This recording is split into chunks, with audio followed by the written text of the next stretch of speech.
ఈనాడు మీకు అరుణాచలం గురించి నేను కొన్ని మాటలు విజ్ఞాపన చేస్తాను అని చెప్పి ఉన్నాను. మనకి అష్టమూర్తి తత్వము అని శివతత్వంలో ఒక మాట చెప్తారు. భౌరంభాంశనలో నిలోంబర మహార్నాథో హిమాంసు పుమాన్ ఇత్యాభాతి చరాచరాత్మకమిదం యస్యైవ మూర్త్యష్టకం నాణ్యత్కించన విద్యతే విమృశతాం యస్మాత్ పరస్మాత్ విభో తస్మై శ్రీ గురుమూర్తయే నమగిదం శ్రీ దక్షిణామూర్తయే అని శంకర భగవత్పాదులు దక్షిణామూర్తి స్తోత్రంలో అంతటా ఉన్నటువంటి పరమేశ్వర చైతన్యాన్ని గుర్తించలేనప్పుడు సాకారోపాసన శివుని దేనియందు చూడవచ్చు అన్న దాని గురించి చెప్పారు. అందులోనే ఈ అష్టమూర్తి తత్వాన్ని చెప్తారు. కంచిలో పృథివీలింగం, జంబుకేశ్వరంలో జలలింగం, అరుణాచలంలో అగ్నిలింగం, చిదంబరంలో ఆకాశలింగం, శ్రీకాళహస్తిలో వాయులింగం, కోణార్కలో సూర్యలింగం, సీతాగుండంలో చంద్రలింగం, కాఠ్మండూలో యజమానలింగం. ఈ 8 అష్టమూర్తులు. ఈ 8 కూడా ఈశ్వరుడే. కాబట్టి నీ కంటితో చూసి ఉపాసన చెయ్యడానికి యోగ్యమైనటువంటి పరమశివ స్వరూపములు. ఇందులో మీకు కంచిలో ఉండేటటువంటి పృథివీలింగం మీకు తెలుసు. ఆ పృథివీలింగం కాంచీపురంలో ఉంది. కాంచీపురంలో ఒక గొప్ప విచిత్రం ఉందండి. కంచిలో ఒక 1000 పైచిలకు శివాలయాలు ఉన్నాయి. కానీ కంచి నగరం ఎక్కడ వరకు ఉందో ఆ పరిధిలో ఎక్కడ అమ్మవారు ఉండదు శివాలయంలో. అన్ని శివాలయాలకి కలిపి ఒక్కటే శక్తి కేంద్రం కామాక్షి అమ్మవారి దేవాలయం. ఆఖరికి మసీదులకు సంబంధించినటువంటి ఊరేగింపులు కూడా కంచిలో చిత్రం ఏమిటంటే అమ్మవారి గుడికే ప్రదక్షిణం చేస్తాయి. అన్ని దేవాలయాలకు సంబంధించిన ప్రదక్షిణలు అమ్మవారి గుడిని ప్రదక్షిణంగా పెడతాయి. అంత పవిత్రమైనటువంటి క్షేత్రం కంచి. అసలు ఆ మాటకొస్తే దక్షిణ భారతదేశంలో ఉన్న ఏకైక మోక్షపురి కంచి. ఎందుకంటే అయోధ్య, మధుర, మాయా, కాశీ, కాంచి, అవంతిక, పురి, ద్వారవతి చైవ సప్తైతే మోక్షదాయక. అందులో దక్షిణ భారతదేశంలో ఉన్నది కంచి ఒక్కటే. అక్కడ ఉన్నది పృథివీలింగం. అందుకే మల్లె నూనెతో అభిషేకం, అక్కడ నీటితో చెయ్యరు. రెండవది జంబుకేశ్వరంలో జలలింగం. ఆ శివలింగం దగ్గర జంబుకేశ్వరంలో ఎప్పుడూ నీళ్లు ఊరుతుంటాయి. కానీ ఆ నీటిని ఎవరి మీద ప్రోక్షించడం కానీ అది చెయ్యరు. కాబట్టి నీరు శివుడే అని చెప్పడానికి జలలింగమై ఉన్నాడు. మూడవది చిదంబరంలో ఆకాశలింగం. నేను తరచూ దీని గురించి మీకు చెప్తుంటాను. చిదంబరంలో ఉండేటటువంటి స్వామిని సాకారుడిగా చూడాలంటే కనకసభ అంటారు దాన్ని. అక్కడ నటరాజస్వామిగా చూడాలి. ఒకచో ఒక గమ్మత్తైన విషయం చెప్తారు. నటరాజస్వామి వారికి కాళికాదేవికి పోటీ జరిగింది. ఇద్దరిలో ఎవరు ఎక్కువ తాండవము చేయగలరు అంటే, స్త్రీ చేస్తే తాండవము అనరు, లాస్యము అంటారు. ఎవరు చేయగలరు దీన్ని? నాకు తెలిసినంత వరకు విశాఖపట్నంలో సంపత్ కుమార్ బృందం అని ఒకటి ఉండేది. మహానుభావుడు ఆంధ్రజాలరీ చేస్తుండేవారు ఆయన. నేను ఆ రోజుల్లో విశాఖపట్నంలో ఉద్యోగం చేసేవాడిని. ఇంటికి వచ్చేస్తూ సాంబమూర్తి కళామందిరంలో కూర్చుంటే నిజంగా ఆయన ఆ జాలరీ వేషంలో ఆ పడవ ఆ సముద్రంలో తెడ్డు వేస్తూ వెడుతున్న దృశ్యాన్ని చేసేవారు. అద్భుతం. మహానుభావుడు ఉమాసంపత్ అని ఆయన భార్య గారు ఉండేవారు. వాళ్ళిద్దరూ ఇది చేస్తుండేవారు. ఈ తాండవము, లాస్యము ప్రదోష వేళలో నిజంగా కైలాస పర్వతం మీద ఉన్నట్టుండేది. అది చేసినప్పుడు శంకరుడు ఎలా నర్తిస్తే కాళిక అలా నర్తించింది. అసలు ఇద్దరిలో ఎవరు నటరాజని పిలవాలి అన్న విషయం తేలలేదు. ఈ స్థితికి వెళ్ళిపోయిన స్థితిలో శంకరుడు ఏం చేశాడంటే, ఇంకా అక్కడే పళ్ళెంలో ఉన్న కుంకుమనందు తన బొటనవేలిని ముంచి ఎత్తి కాళికాదేవి యొక్క లలాటమునందు బొట్టు పెట్టాడు అని ఒకచో నేను చదివిన విషయం మీకు ప్రస్తావన చేస్తున్నాను. కానీ స్త్రీ పురుషుడి ముందు అంత పైకి కాలెత్తి లలాటమును తాకదు. కనుక సిగ్గుపడి కాళికాదేవి నిలబడిపోయింది. ఇప్పుడు నటరాజమూర్తిగా శంకరుడికి అభిషేకం చేశారు. నటరాజమూర్తి అంటే దాని స్థితి వేరు. అసలు సృష్టి స్థితి ప్రళయకర్తగా శివుడు ఉంటే దాన్ని నటరాజస్వామి అంటారు. ప్రతి కదలిక ఆయనదై ఉంటుంది. అటువంటి నటరాజస్వామిగా కనకసభలో ఉంటాడు.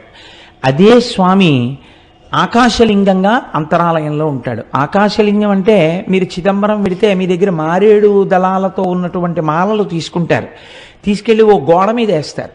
వేస్తే పాపం కొంచెం తెలియని వాళ్ళు ఏం చేస్తారంటే, శివలింగం ఎక్కడండి, శివలింగం ఎక్కడండి అని ఇలా ఇలా చూస్తూ ఉంటారు. చూస్తుంటే ఆఖరికి వాళ్ళు ఇంకా పదండి అయిపోయింది పూజ అంటారు.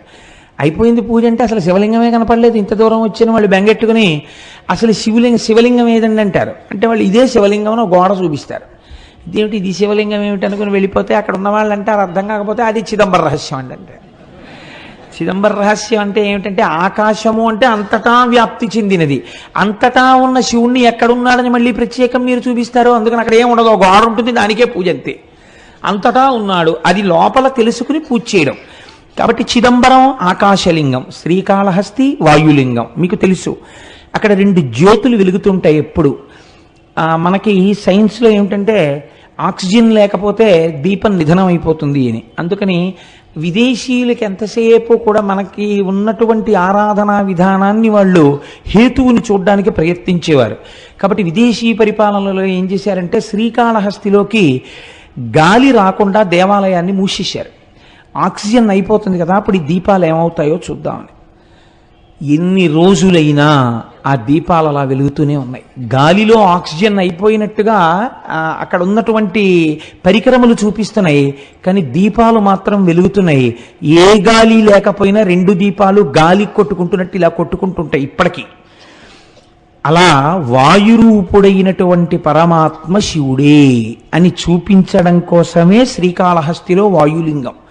అందుకే ప్రాణము ఉన్నది, ప్రాణము పోయినది అంటే భవతి, వీడున్నాడు అనడానికి ఏమిటి గుర్తు? ఊపిరి. ఆ ఊపిరి ఆగిపోయింది అనుకోండి, శవం, వెళ్ళిపోయినాడు, అమంగళ స్వరూపం అయిపోయింది అంటున్నాం. అందుకే శ్రీకాళహస్తిలో శివలింగం పశ్చిమాన్ని తిరుగుతుంది. అక్కడ పశ్చిమాన్ని తిరిగితే గుర్తు ఏమిటంటే పశ్చిమం సూర్యాస్తమయం. శ్రీకాళహస్తి వెళ్ళి నమస్కారం చేసినటువంటి వాడికి ఆఖరి ఊపిరి నడుస్తుండగా ఈశ్వరుడే ఆ ఊపిరిని భగవత్ సంబంధమైన నామముగా మార్చి వీడు చిట్ట చివరి ఊపిరిలో ఈశ్వరనామం చెప్పాడు కాబట్టి వీడిని నా పాదాల దగ్గర పెట్టుకుంటున్నానని తాను తీసుకుంటాడు. కాబట్టి పశ్చిమానికి తిరిగి శ్రీకాళహస్తిలో ఉంటాడు. అంతర్లీనముగా అది మనకి జరిగే ప్రయోజనం, అది వాయులింగం. కాబట్టి కంచియందు పృథివీలింగం, జంబుకేశ్వరంలో జలలింగం, చిదంబరంలో ఆకాశలింగం, శ్రీకాళహస్తిలో వాయులింగం. పంచభూత లింగాలుగా చూడండి. పోనందాక తిరువణ్ణామలై అంటే అరుణాచలానికి వస్తే అగ్నిలింగం. ఇప్పుడు మీరు ఒక్క విషయాన్ని గమనించండి. పృథివీలింగం అంటే మీకు తెలుస్తోంది పృథివీ, జలలింగం అంటే తెలుస్తోంది నీరు, ఆకాశలింగం అంటే తెలుస్తోంది ఏమీ లేకుండా అంతటా పరమాత్మ ఉన్న స్థితి. అలాగే మీకు వాయులింగం తెలుస్తోంది దీపముల కదలిక చేత. అప్పుడు అగ్నిలింగం అన్న దగ్గర ఏది ఉండాలి? అగ్నిహోత్రం ఉండాలి కదండి. మీరు అరుణాచలంలో శివలింగం దగ్గరికి వెళ్ళి దర్శనం చేసుకున్నారనుకోండి, ఏ ప్రశ్న వెయ్యాలి గురువుని శిష్యులు? అయా కంచి వెడితే పృథ్వీలింగం ఉందండి, మిగిలిన చోట్ల భూతములు తెలుస్తున్నాయి, మరి ఇక్కడ కూడా అగ్నిహోత్రం ఉండాలి కదండి, ఇక్కడ అగ్నిహోత్రం లేదు కదా, మరి ఇది అగ్నిలింగం అని ఎలా పిలుస్తారు అని అడగాలి కదా. ఇక్కడ రాశీభూతమైన జ్ఞానాగ్ని, అది జ్ఞానాగ్నియే. అందుకే స్కాంద పురాణం అంది జీవి యొక్క ప్రయాణాన్ని, మనుష్య ప్రయాణం అనకండి, జీవుడు లోపల ఉన్న జీవుడు ఎన్ని దేశముల నుండి నే వచ్చినానో నిన్న విన్నారు కదా.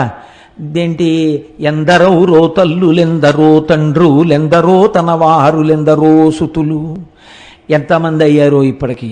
కాబట్టి ఈ జీవయాత్ర వెళ్ళిపోతూనే ఉంది. ఏ దేశమున నుండి ఈ చటకు వచ్చి తినో, ఏ అమెరికాలో పుట్టామో భోగదేశాల్లో, అదృష్టం కొద్దీ ఇప్పుడు కర్మభూమిలోకి వచ్చాం, పుణ్యభూమిలోకి. ఎక్కడి నుంచి ఇక్కడికి వచ్చానో, మళ్ళీ ఇచట నుండి నే పోదు ఏ దేశమునకు, మళ్ళీ ఎక్కడికి పోతాము. కాబట్టి జీవకోటి యాత్రలో ఒక అడ్డంగా గీత పెడతారట. ఏమా గీత అంటే అరుణాచల ప్రవేశమునకు పూర్వము, అరుణాచల ప్రవేశము తదనంతరము. అరుణాచలేశ్వరుడు దర్శనం పెట్టరు, మీరు జాగ్రత్తగా గుర్తుపెట్టుకోండి. అరుణాచల ప్రవేశమునకు పూర్వము, అసలు అరుణాచలంలోకి ప్రవేశించాడా ఇది చూస్తారు. రెండవది అరుణాచల ప్రవేశమునకు తరువాత, అరుణాచలంలో ఒకసారి ప్రవేశిస్తే ఆ జీవి యొక్క జీవితం ఇంకొకలా ఉంటుంది, అక్కడి నుంచి గీత కొట్టి ఇంకోలా చూస్తారు. కాబట్టి అందరూ అరుణాచలంలోకి ప్రవేశించలేరు. ఇది ఒక సిద్ధాంతం ఉంది. అయితే నాకు దీని గురించి కించిత్ అనుమానం ఉండేది. ఇది ఎప్పుడో ఉంటుంది కదా, ఇప్పుడు రైళ్ళు వచ్చేసాయి, బస్సులు వచ్చేసాయి, అనేకం వచ్చేసాయి, ఇప్పుడు కూడా అలా ప్రతిబంధకాలు ఉంటాయా అని నాకు అనుమానం ఉండేది. నేను మొట్టమొదటిసారి అరుణాచలం వెళ్ళినప్పుడు, ఈ సభలో ఎవరైనా ఉన్నారో లేరో నాతో వచ్చిన వాళ్ళు, శంకరం గారు ఉన్నారేంటే మీరు సాక్ష్యం అయితే, నాకు ఈ అనుమానం ఉండేది. చిత్రం ఏంటంటే, మేము చెన్నై నుంచి అరుణాచలం వెడుతుంటే వ్యాన్ బరస్ట్ అయిపోయింది. బరస్ట్ అయిపోతే దిగిపోయి కూర్చున్నాం. వాడు వెళ్ళి టైర్లు తెచ్చి మళ్ళీ టైర్లు మార్చాడు. మళ్ళీ కొంచెం దూరం వెళ్ళింది, మళ్ళీ బరస్ట్ అయిపోయింది. చీకటి పడిపోతోంది, రోడ్డు మీద నిలబడిపోయాం. మేము అరుణాచలంలోకి ప్రవేశించలేదు. అప్పుడు నాకు అర్థమైంది, ఎన్నున్నా అరుణాచల ప్రవేశానికి ఈశ్వరానుగ్రహమే కారణం కావాలి అని. అప్పుడు రోడ్డు మీద కూర్చుని భగవన్నామాలు చేశాం. చేసిన తర్వాత చిత్రం ఏంటంటే, ఇంకా ఆగకుండా వ్యాన్లో అరుణాచలం వెళ్ళిపోయి. కాబట్టి అప్పటికీ ఇప్పటికీ అది సత్యమే. ఈశ్వరుడు మాకు వెంటనే వచ్చిన అనుమానాన్ని నివృత్తి చేసేసాడు. కాబట్టి అరుణాచలం అంత పరమపావనమైనటువంటి క్షేత్రం. అయితే ఏమంటే అది కేవలము జ్ఞానాగ్నియేనా? మరి పంచభూతములలో అగ్నికి అప్పుడు ఇంకొక లింగం ఉండాలి కదా అని మీకు అనిపించవచ్చు. చాలామంది పెద్దలు ఏం చెప్తారంటే ఇది సత్యమే. అరుణాచలంలో ఉన్నటువంటి శివలింగమునకు కొంచెం దగ్గరగా కూర్చుంటే అంతరాలయంలో నీకు ఉక్క పోసేసి చెమటలు పట్టేసి ఏదో కొంచెం వేడితోటి సతమతమైపోతున్నట్టుగా అనిపిస్తుంది. అది చాలా తీవ్రమైన అగ్ని అనుకోండి, మీరు తట్టుకోలేరు సెగ. అందుకని ఈశ్వరుడు అగ్నిహోత్రము తానే అని అలా నిరూపిస్తూ ఉంటాడు.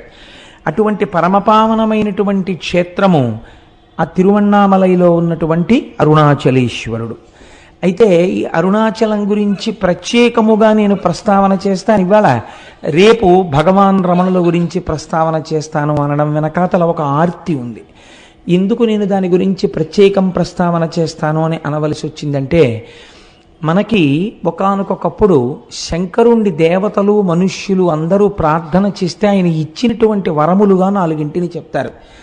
దర్శనాత్ అభ్రసదసి, చిదంబరమునందు జ్ఞానముతో దర్శించుట, అంతటా ఈశ్వరుడు ఆకాశరూపుడయ్యున్నాడు అని దర్శనం. అదంత జ్ఞానంతో దర్శనం చేయడం అందరికీ కుదురుతుంది, కుదరకపోతుంది. కాబట్టి ఈశ్వర ఇంకొక మాట చెప్పన్నారు, దర్శనాద్దభ్ర సరసి, చేత కాకపోతే జననాత్ కమలాలయే. కమలాలయే అంటే తిరువారూరు. నువ్వు కమలాలయంలో పుడితే నీకు మోక్షం ఇస్తానన్నాడు స్వామి. చాలా బాగుంది కానండి, పుట్టడం మా చేతిలో ఉందా? ఎక్కడ పుడతాము? కాబట్టి అమ్మ కడుపులో ఉన్న నాకు అమ్మ ఎక్కడుందో ఏం తెలుసు, ఎలా పుడతాను? ఇంకొక మాట చెప్పండి అంటే ఆయన అన్నాడు, పోనీ పుట్టడం నీ చేతిలో లేదు, వృద్ధాప్యం వరకు వచ్చేసిన తర్వాత ఇంకా నా జీవనయాత్ర పూర్తయిపోతోందని నీకు తెలిసిపోతుంటుందిగా, బాధ్యత అయిపోయిందిగా, కాశీ వెళ్ళిపోతే ఏం చేస్తాను? జననాత్ కమలాలయే కాశ్యాంతో మరణాన్ముక్తి, కాశీలో ప్రాణం వదిలిపెట్టేస్తే మోక్షం ఇచ్చేస్తాను. ఎలా ఇస్తాడో మొన్న మీరు విన్నారు కదా విశ్వేశ్వరలింగంలో, కాశ్యాంతు మరణాన్ముక్తి అంటే వాళ్ళన్నారు, ఈశ్వర ఏమో ఈ లోపల వచ్చేస్తే, లేదా మేము కాశీలో ఉండగా మోక్షం వచ్చేటట్టుగా కాశీకి వెళ్ళేంతగా కుటుంబాల్ని వదిలి వెళ్ళగలిగినంత దృఢచిత్తము కలియుగంలో మాకు ఎలా ఉంటుంది? ఈ అనుబంధాలతో వేసారిపోతూ.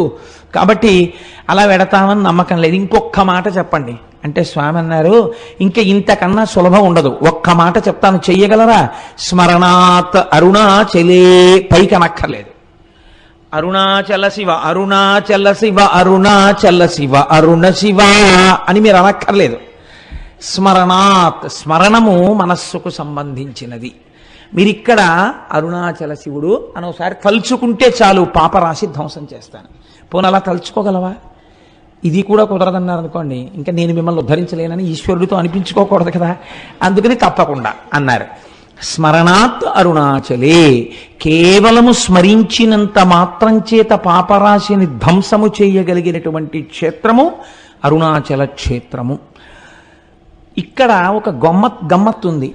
మీకు భారతదేశం మొత్తం మీద ఎక్కడా లేనటువంటి రీతిలో అరుణాచలంలో పరమశివుడు 3గా కనపడుతూ ఉంటాడు అని పురాణం చెప్తుంది.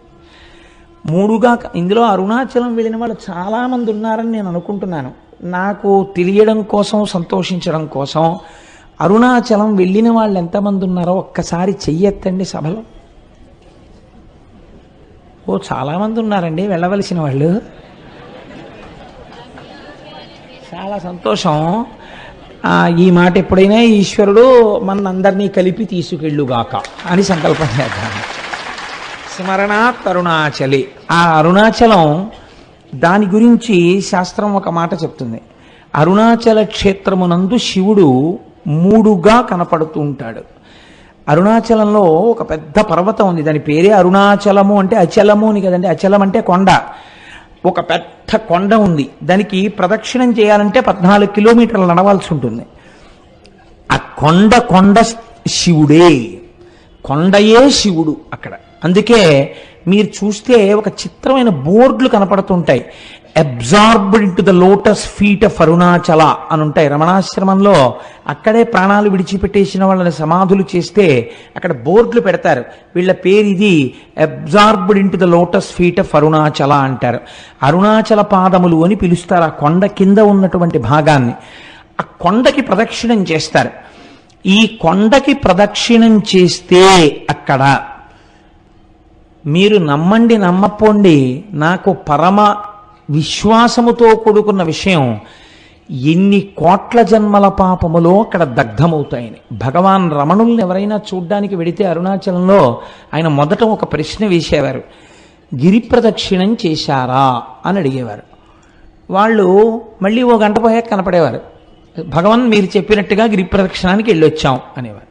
ఎలా వెళ్ళారు అంటే ఆటోలో వెళ్ళామండి అనేవారు. ఏదో వయస్సు అయిపోతే వాళ్ళని నేను తప్పు పట్టట్లేదు, అయితే ప్రదక్షిణ పుణ్యం ఆటోదా మీదా అని అడుగుతుండేవారు ఆయన. కాబట్టి ఆ గిరి ప్రదక్షిణం అనేటటువంటిది మనం ప్రయత్నపూర్వకంగా చెయ్యాలి. అక్కడ చిత్రం ఏమిటంటే, మీరు ప్రదక్షిణం ప్రారంభం చెయ్యగానే సాధారణంగా రమణాశ్రమం దగ్గర నమస్కారం చేసి కొంచెం 4 అడుగులు వెయ్యగానే ఒక వినాయకుడి గుడి ఉంటుంది, అక్కడ నమస్కారం చేసి అరుణాచలానికి ప్రదక్షిణానికి బయలుదేరుతారు. బయలుదేరినప్పుడు మొట్టమొదట దక్షిణ దిక్కున కనపడేటటువంటి లింగం యమలింగం. దక్షిణ దిక్కున మరి యమధర్మరాజు కదండి, అందుకని యమప్రసాదాత్ ఆయుర్వర్ధనమశ్నుతే అని చెప్తాం మనం ఆశీర్వచనంలో. దక్షిణ దిక్కున ఉన్నటువంటి యమధర్మరాజు గారి యొక్క అనుగ్రహము చేత నీకు ఆయువు వృద్ధి ఎగుగాక. మీరు ఒక్కటి గుర్తుపెట్టుకోండి, అరుణాచలానికి అరుణ పర్వతానికి మీరు ఎన్ని మాటలు ప్రదక్షిణం చేసినా ఒక్క పర్వతానికి ప్రదక్షిణము చేయరాదు. అరుణాచలం పర్వతం చుట్టూ ఉన్న అన్ని ఆలయములను దర్శనము చేస్తూనే ప్రదక్షిణం చెయ్యాలి తప్ప వాటిని విడిచిపెట్టి ప్రదక్షిణం చెయ్యకూడదు. అలా ఎందుకు చెయ్యకూడదో నేను ఈ మధ్య ఉపన్యాసంలో ఒక రోజున చెప్పాను, చర్విత చరణంగా మళ్ళీ చెప్పవలసిన అవసరం లేదు. అయితే ఈ దక్షిణ దిక్కున ఉన్నటువంటి యమలింగానికి అరుణాచలంలో ఒక ప్రత్యేకత ఉన్నది అంటారు. ఏమా ప్రత్యేకత అంటే, ఎముకలు విరిగిపోయినటువంటి వాళ్ళు, ఎముకలు అరిగి బాధపడుతున్న వాళ్ళు అరుణాచలంలో యమలింగ దర్శనం చేస్తే ఆ ఎముకలు చాలా తొందరగా అంటుకుంటాయి. చాలామందికి అలా జరిగాయి సంఘటనలు. మీరు దానికి సంబంధించినటువంటి విషయాల్ని పరిశీలన చేస్తే ఎన్ని సంఘటనలు, ఎన్ని సందర్భాలు ఉంటాయో ఎన్నని పురాణ ప్రవచనంలో తీసుకురాగలం. ఎంతమందికో అలా అంటుకున్న ఎముకలు. కాబట్టి యమలింగమునకు అటువంటి శక్తి ఉన్నది. అరుణాచలంలో మీరు ప్రదక్షిణం చేస్తున్నప్పుడు నైరుతి దిక్కుకి వెళ్ళేటప్పటికి నైరుతి లింగము అని ఒక లింగం ఉంటుంది. ఆ నైరుతి లింగము మీరు వెళ్ళినప్పుడు కొంచెం జాగ్రత్తగా చూడండి, అది రోడ్డు మీదకి కనపడదు, కాస్త లోపలకు ఉంటుంది. మీరు 4 అడుగులు వేసి లోపలికి వెళ్ళాలి. వెడితే ఆ నైరుతి లింగం గురించి పెద్దలు ఏం చెప్తారంటే, మనస్సు చాలా తొందరగా నిలకడని పొందగలిగినటువంటి పరమశక్తివంతమైన ప్రదేశము నైరుతి లింగము అని చెప్తారు. నైరుతి లింగం దగ్గర కూర్చుని కాసేపు ధ్యానం చేసుకోవడమో, నైరుతి లింగం దగ్గర కూర్చుని ఒక శ్లోకమో, ఒక పద్యమో, ఒక శివ సందర్భమో చెప్పుకోవాలి. నేను ఎప్పుడు అరుణాచలం వెళ్ళినా నాతో పాటు ఎవరో భక్తులు ఏదో పాపం వీడితో వెడితే ఏదో చెప్తాడని ఆశ, నాకేం తెలుసు కనుక వస్తూ ఉంటారు. వస్తే తప్పకుండా నైరుతి లింగం దగ్గర కూర్చుని ఏదో ఒకటి చెప్పి బయలుదేరుతుంటాం. మొన్న వెళ్ళినప్పుడు కూడా మేము అలాగే చేసాం ప్రదక్షిణ. కాబట్టి ఆ నైరుతి లింగం దగ్గరే కావ్యకంఠ గణపతి ముని తపస్సు చేశారు. తపస్సు చేసినప్పుడు ఒక ఆశ్చర్యకరమైన సంఘటన జరిగింది. వారు తపస్సుకు కూర్చునే ముందు వారు ఒక నిర్ణయం తీసుకుని నైరుతి లింగానికి చెప్పారు, ఈశ్వర, నా తపస్సు సిద్ధించే వరకు నేను ఈ ప్రదేశమును విడిచిపెట్టి వెళ్ళను అని. ఒక చిన్న గదిలా ఉంటుంది ఆ లింగానికి ముందు, అందులో ఒక గుడ్డల మూట ఒకటి ఉండేది. ఆయన ఆ గదిలో కూర్చుని రాత్రి 11:30-12 వరకు తపస్సు చేసేవారు. చేసి ఒక్క గ్లాసుడు పాలు అక్కడ ఎవరైనా పెడితే ఆ పాలు తాగి పడుకునేవారు అక్కడే. మళ్ళీ తెల్లవారకట్ట లేచి ఆ బాహ్యాంతర శౌచములు సిద్ధింప చేసుకుని మళ్ళీ తపస్సు కూర్చునేవారు. కావ్యకంఠులు అలా తపస్సు చేస్తుండగా ఒక ఆశ్చర్యకరమైన సంఘటన జరిగింది. అరుణాచలేశ్వరుడి యొక్క రథం అరుణగిరికి ప్రదక్షిణంగా వెడుతోంది, దేవాలయానికి ప్రదక్షిణంగా వెడుతోంది. వెడుతున్నప్పుడు ఒక అన్న సంతర్పణ చేసేటటువంటి ఒక సత్రవుకి ఒక వేద పాఠశాలకి మధ్యలో పరమ నునుపైన నేల మీద ఆ రథం ఆగిపోయింది. అలా 9 రోజులు వెళ్ళాల రథం. అది 6వ రోజున ఆగిపోయింది. ఆగిపోతే రాత్రి 12 గంటల వరకు తోశారు. తిరువణ్ణామలైలో ఉన్న జనాభా అందరూ పట్టుకులాగారు రథాన్ని.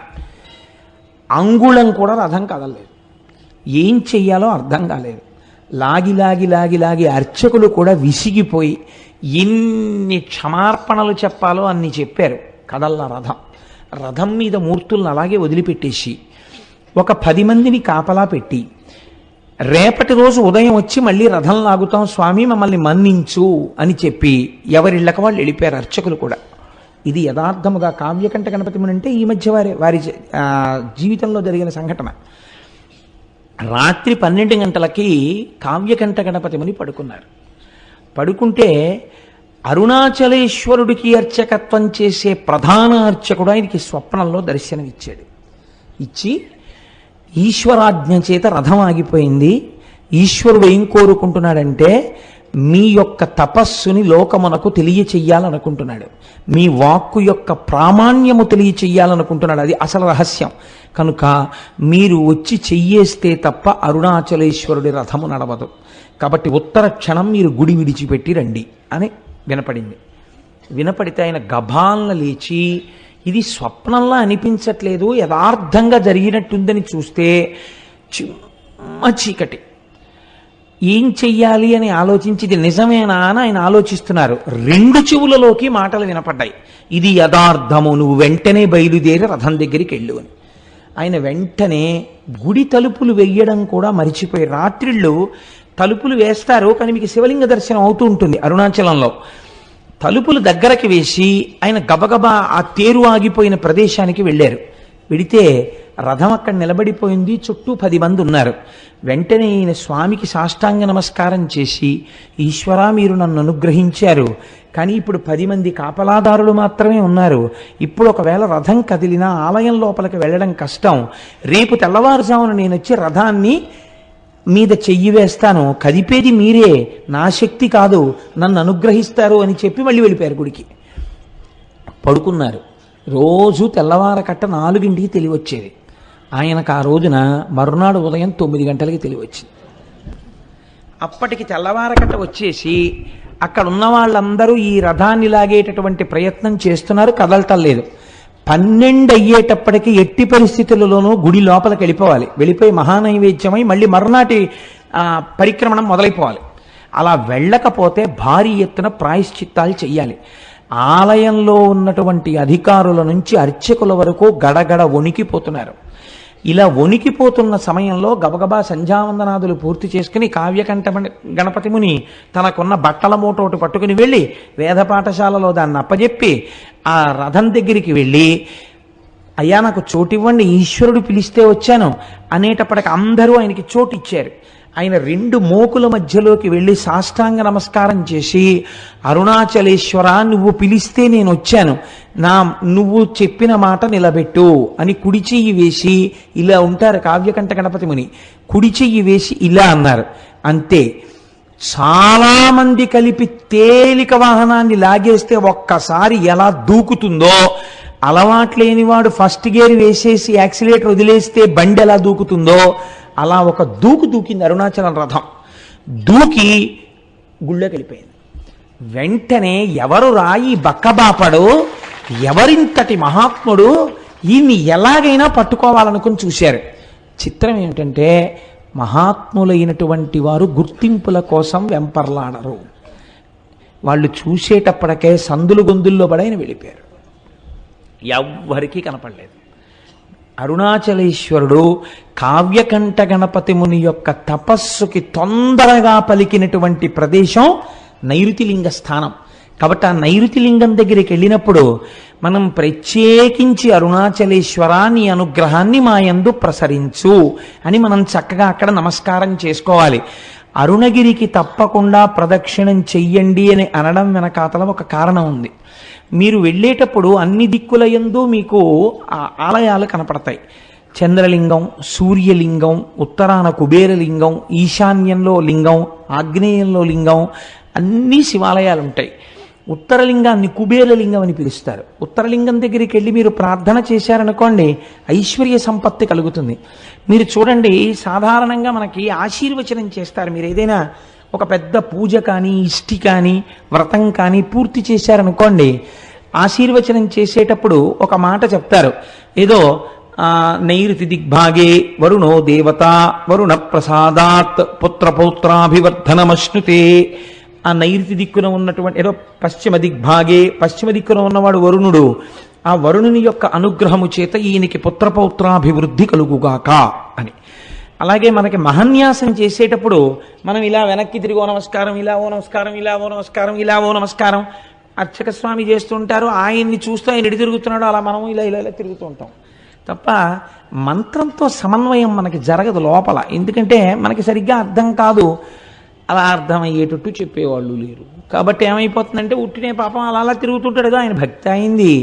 కానీ మీకు తెలియకుండానే మీరు అరుణగిరికి ప్రదక్షిణం చేసేటప్పుడు అన్ని దిక్కుల నుండి మీరు ఏం కోరుకుంటున్నారో అవి ఈయగలిగినటువంటి దిక్పాలకులకు శాసకుడై ఉన్నటువంటి పరమశివుని యొక్క దర్శనం మీకు అన్ని దిక్కులా కలుగుతుంది. కలగడం వల్ల ఇహమునందు మీకు సమస్త సమృద్ధి కటాక్షింపబడుతుంది. కాబట్టి అరుణాచల లింగానికి, అరుణాచలేశ్వరుడికి ఆ కొండకి ప్రదక్షిణం చెయ్యడంలో అంత విశేషమైన ప్రాముఖ్యం. కొన్ని చెప్పకపోతే నాకు కడుపుబ్బ తీరదు, అదొక విర్రి నాకు. కాబట్టి చెప్తాను, ఇది కూడా చెప్పాలా అని అనుకోకండి. మనం పశ్చిమ దిక్కుకు వెళ్ళినప్పుడు ఆది అన్నామలై అని ఒక క్షేత్రం ఉంటుంది, ఒక దేవాలయం, శివాలయం ఉంది. ఆ ఆది అన్నామలై క్షేత్రం దేవాలయం దగ్గరికి వెళ్ళేటప్పటికే ఈసారి మేము కనుమ పండుగ నాడు వెళ్ళాం. చక్క పెద్ద పెద్ద ముగ్గులేసి గొబ్బిళ్ళు పెట్టి గుమ్మిడి పూలు పెట్టారు. పెడితే మా వాళ్ళు వచ్చిన భక్తుల్లో కొంతమందికి మంచి మంచి పాటలు వచ్చు, గొబ్బిళ్ళ పాటలు. ఆ గొబ్బిళ్ళ పాటలు పాడుతుంటే మాతో వచ్చిన వాళ్ళందరూ ఆ గొబ్బిళ్ళకి చక్కగా నాట్యం చేస్తూ కన్నెపిల్లలకి మంచి భర్తలు రావాలని ప్రదక్షిణాలు చేయించి పాటలు పాడించి ఎంత ముచ్చట్లాడామో, ఎంత సంతోషం పడ్డామో శివుడి సన్నిధానంలో పండగ చేసుకుంటూ. అసలు కనుమ అంటే మీరు అరుణాచలంలో చూడాలి. పశువుకి పూజ కదండి. పశు రూపంలో నిలబడిన వాడెవరు? నందీశ్వరుడు. మీరు చూసి తీరాలి. మొన్న కనుమ పండుగ నాడు నాతో వచ్చిన వాళ్ళందరూ ఇక్కడే ఉన్నారు.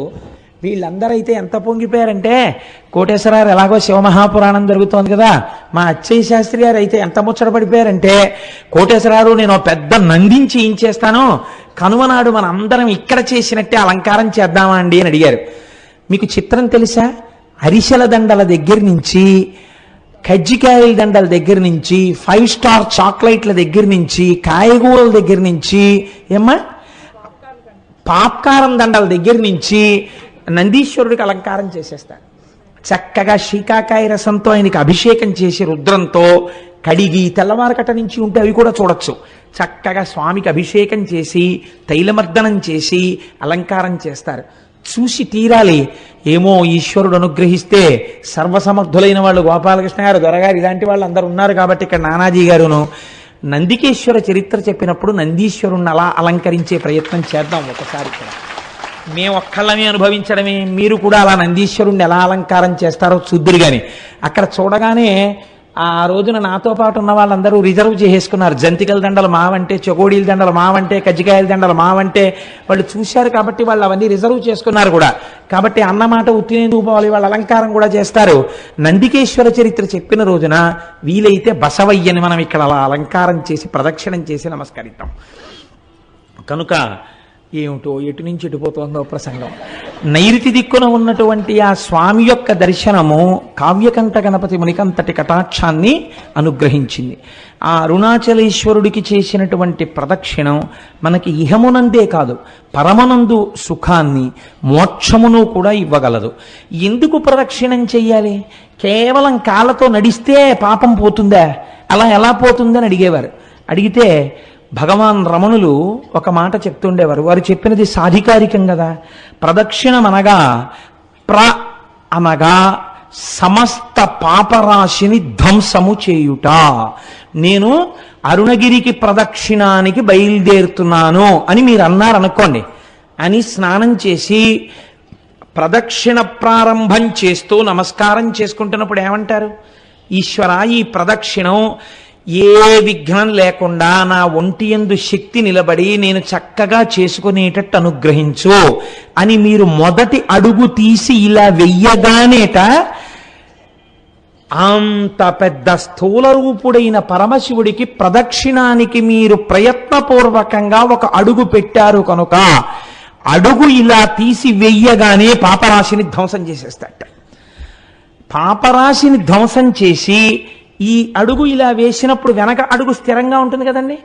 మళ్ళీ రెండో కాలు ఇలా పైకి లేవగానే ఎవరు శివుడిని నమ్మి మొదలు పెట్టారో వాళ్ళు ఏది జీవితంలో జరగాలని కోరుకుంటున్నారో దాన్ని ఇచ్చేస్తట. కాబట్టి పాపరాశి ధ్వంసమగుట, కోర్కె తీరుట. క్షి అంటే మీరు ఈ జన్మలో అనుభవించవలసినటువంటి కష్టములకు సంబంధించినటువంటి పాపములు ధ్వంసం చేయడం అనేటటువంటిది కుదరదు. ఎందుకంటే మీకు ఇక్కడ ఈ జన్మకి అనుభవించవలసినటువంటి పాపం ప్రారబ్ధం అంటారు. దాన్ని విడిచిపెట్టేసినటువంటి బాణంతో సమానం. కాబట్టి మీకు ఇప్పటికి ఏర్పడిపోయి ఉన్నటువంటి ఆగామి ఫలితం ఏదుందో దాన్నంతటినీ ధ్వంసం చేసి రాబో జన్మలకి కూడా ఏర్పడవలసినటువంటిది ఈ జన్మలో బ్రహ్మగారి రాత చేత ఏర్పడబోతున్న దాన్ని కూడా ధ్వంసం చేస్తారట. అంటే ఇంకా అలా చేయడం వల్ల అరుణగిరికి ప్రదక్షిణం చేసినటువంటి వాడికి పాపము పుణ్యము ఉండదు కనుక వాడు మోక్షమునకు అధికారి అగుచున్నాడు. కాబట్టి అరుణగిరికి ప్రదక్షిణం చెయ్యడం అనేటటువంటిది అంత పరమపావనమైన విషయమని, తప్పకుండా గిరి ప్రదక్షిణం చెయ్యాలని మనకి మహానుభావుడైనటువంటి భగవాన్ రమణులు నిర్దేశించిన విషయం, స్కాంద పురాణం నిర్దేశించినటువంటి విషయం. అయితే చిత్రం ఒకటి ఉంది. అరుణాచలంలో 3 యోజనముల దూరము వరకు ఏ విధమైనటువంటి దీక్షకి సంబంధించిన నియమములు లేవు. మీకు శ్రద్ధ అని ఒక వాక్యం ఉంటుంది పురాణంలో. పురాణమే కాదు, మీరు శృతి యందు కూడా శ్రద్ధ అని ఒక మాట వాడతారు. శ్రద్ధ అంటే ఏమిటో తెలుసా అండి? నీకు ఇక్కడ నీవు ఇలా ఉండవచ్చు అన్నప్పుడు నమ్మి మీరు అలా ఉండాలి అని శాస్త్రం అంటుంది. మీరు ఇలా ఉండు అని చెప్పినప్పుడు నేను అలా ఉండను అని మీరు అన్నారనుకోండి, మీ అంత మీరుగా కొన్ని సిద్ధాంతాలని తీశారనుకోండి, అది ఆ క్షేత్రము యొక్క ప్రమాణమును అవమానించుట, చెయ్యకూడదు. అందుకే రమణులంతటి వారు అమ్మగారు నేను ఇక్కడ ఉల్లిపాయలు తిన్నంటే ఈవిడ ఉల్లిపాయ తింటే ఈవిడ మోక్షానికి అడ్డొస్తుందిట అనేవారు. 3 యోజనముల దూరంలో అక్కడ ఏ విధమైనటువంటి దీక్షా నియమములు లేవు. ఇది ఎంతవరకు నిరూపణమైందో తెలుసా అండి? భగవాన్ రమణులు ఒక తెల్లటి గోచీ మాత్రమే పెట్టుకునేవారు. వారు గోచీ పెట్టుకుని స్కందాశ్రమంలో ఉండగా ఒకానొకప్పుడు శృంగేరి పీఠం నుంచి కొంతమంది పండితులు వచ్చి అయ్యా మీరు ఆ వివాహం లేదు, మీకు సంసారం లేదు, మీరు సన్యాసి యొక్క జీవితాన్నే గడుపుతున్నారు, కాబట్టి మీరు కనీసంలో కనీసం పోనీ కాషాయాంబరములను ధరించకపోయినా పెట్టుకున్నటువంటి గోచి తెల్లది కాకుండా కాషాయం రంగు గోచి పెట్టుకుంటే బాగుంటుంది.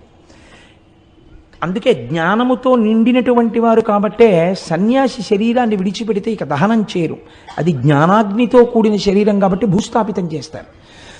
కాబట్టి ఇప్పుడు మీరు కాషాయముతో ఉన్న గోచి పెట్టుకోండి అని అడిగారు. అడిగితే భగవాన్ నవ్వి అన్నారు, అలా కాదు, ఈ అరుణాచలం కొండకి 3 యోజనముల వరకు ఏ దీక్షకు సంబంధించిన నియమము లేదు, కాబట్టి తెల్లటి గోచి పెట్టుకున్నా దోషం లేదు అన్నారు. అంటే వాళ్ళు అన్నారు, మీరు అలా కాదు, కొంచెం ఆలోచించండి, మీరు నడుపుతున్న జీవితానికి తెల్లటి గోచి పెట్టుకోవడం అంత బాగులేదు, కాషాయం గోచి పెట్టుకుంటే బాగుంటుంది అని వారు భోజనానికి కిందకి దిగి వెళ్ళిపోయారు. ఎక్కడ నుంచి వచ్చాడో ఒక పరమ వృద్ధుడు ఒక ఆయన ఒక పుస్తకాల మూట మోసుకొచ్చాడు, రమణుల దగ్గర పెట్టాడు. నేను ఇప్పుడే స్నానం చేసి వస్తాను, ఈ పుస్తకాల మూట చూస్తుండు అని చెప్పి వెళ్ళిపోయాడు. శృంగగిరి నుంచి వచ్చినటువంటి పండితులు కిందకి వెళ్ళి స్నానం చేసి భోజనం చేసి మళ్ళీ కొండ మీదకి వచ్చారు రమణుల దగ్గరికి. వచ్చేటప్పటికి పుస్తకాల మూట అక్కడుంది, పైనున్న పుస్తకం ఎగురుతోంది. ఎగురుతున్న పేజీ దగ్గర ఏమిటి పుస్తకాలు అని వాళ్ళు ఇలా పేజీ మీద చెయ్యి వేసి చూశారు.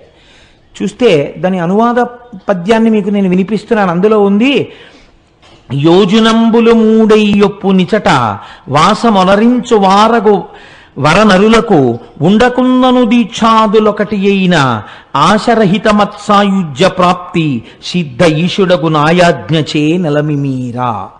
ఇది ఈశ్వరాజ్ఞ, ఇక్కడ దీక్షా నియమములు ఏమీ లేవు.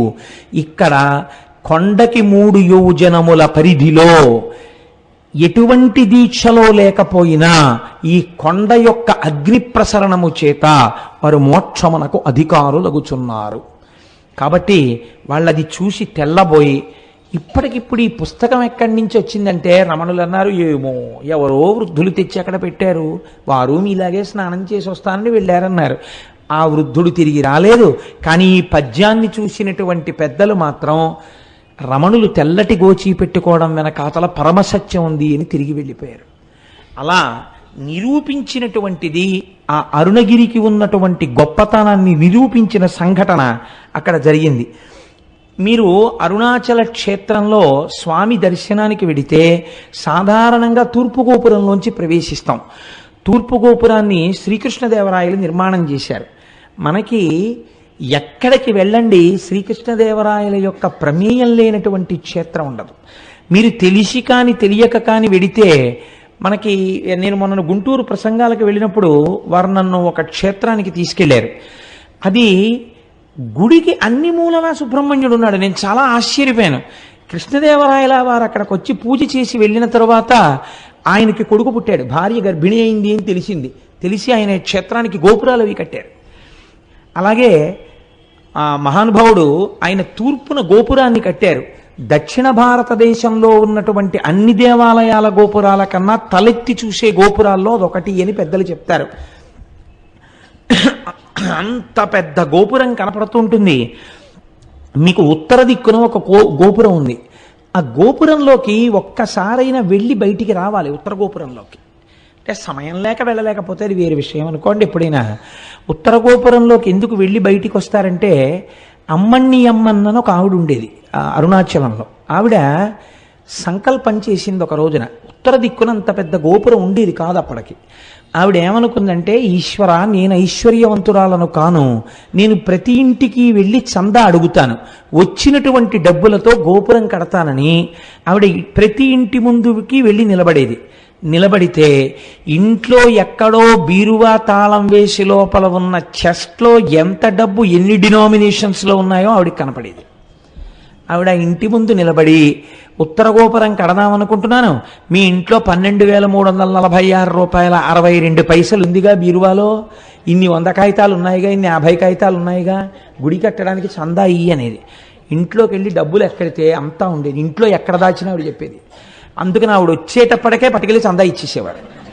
అలా ఆ అమ్మణ్యమ్మన్ సంపాదించినటువంటి చందాల రూపంలో వచ్చినటువంటి సొమ్ముతో ఆవిడ పెద్ద గోపురం కట్టింది. ఆ గోపురాన్ని అమ్మణ్యమ్మన్ గోపురం అని పిలుస్తారు ఇప్పటికీ. మీకు బహుశా ఇలా ఎక్కడా ఉండదు, ఒక్క అరుణాచలంలో మాత్రం ఆ గోపురం ఉంటుంది. అది అమ్మవారి అనుగ్రహంతో అటువంటి స్థితి కలిగింది కాబట్టి తప్పకుండా ఉత్తర గోపురంలోంచి ఒకసారి బయటికి వెళ్ళి లోపలికి వస్తూ ఉంటారు.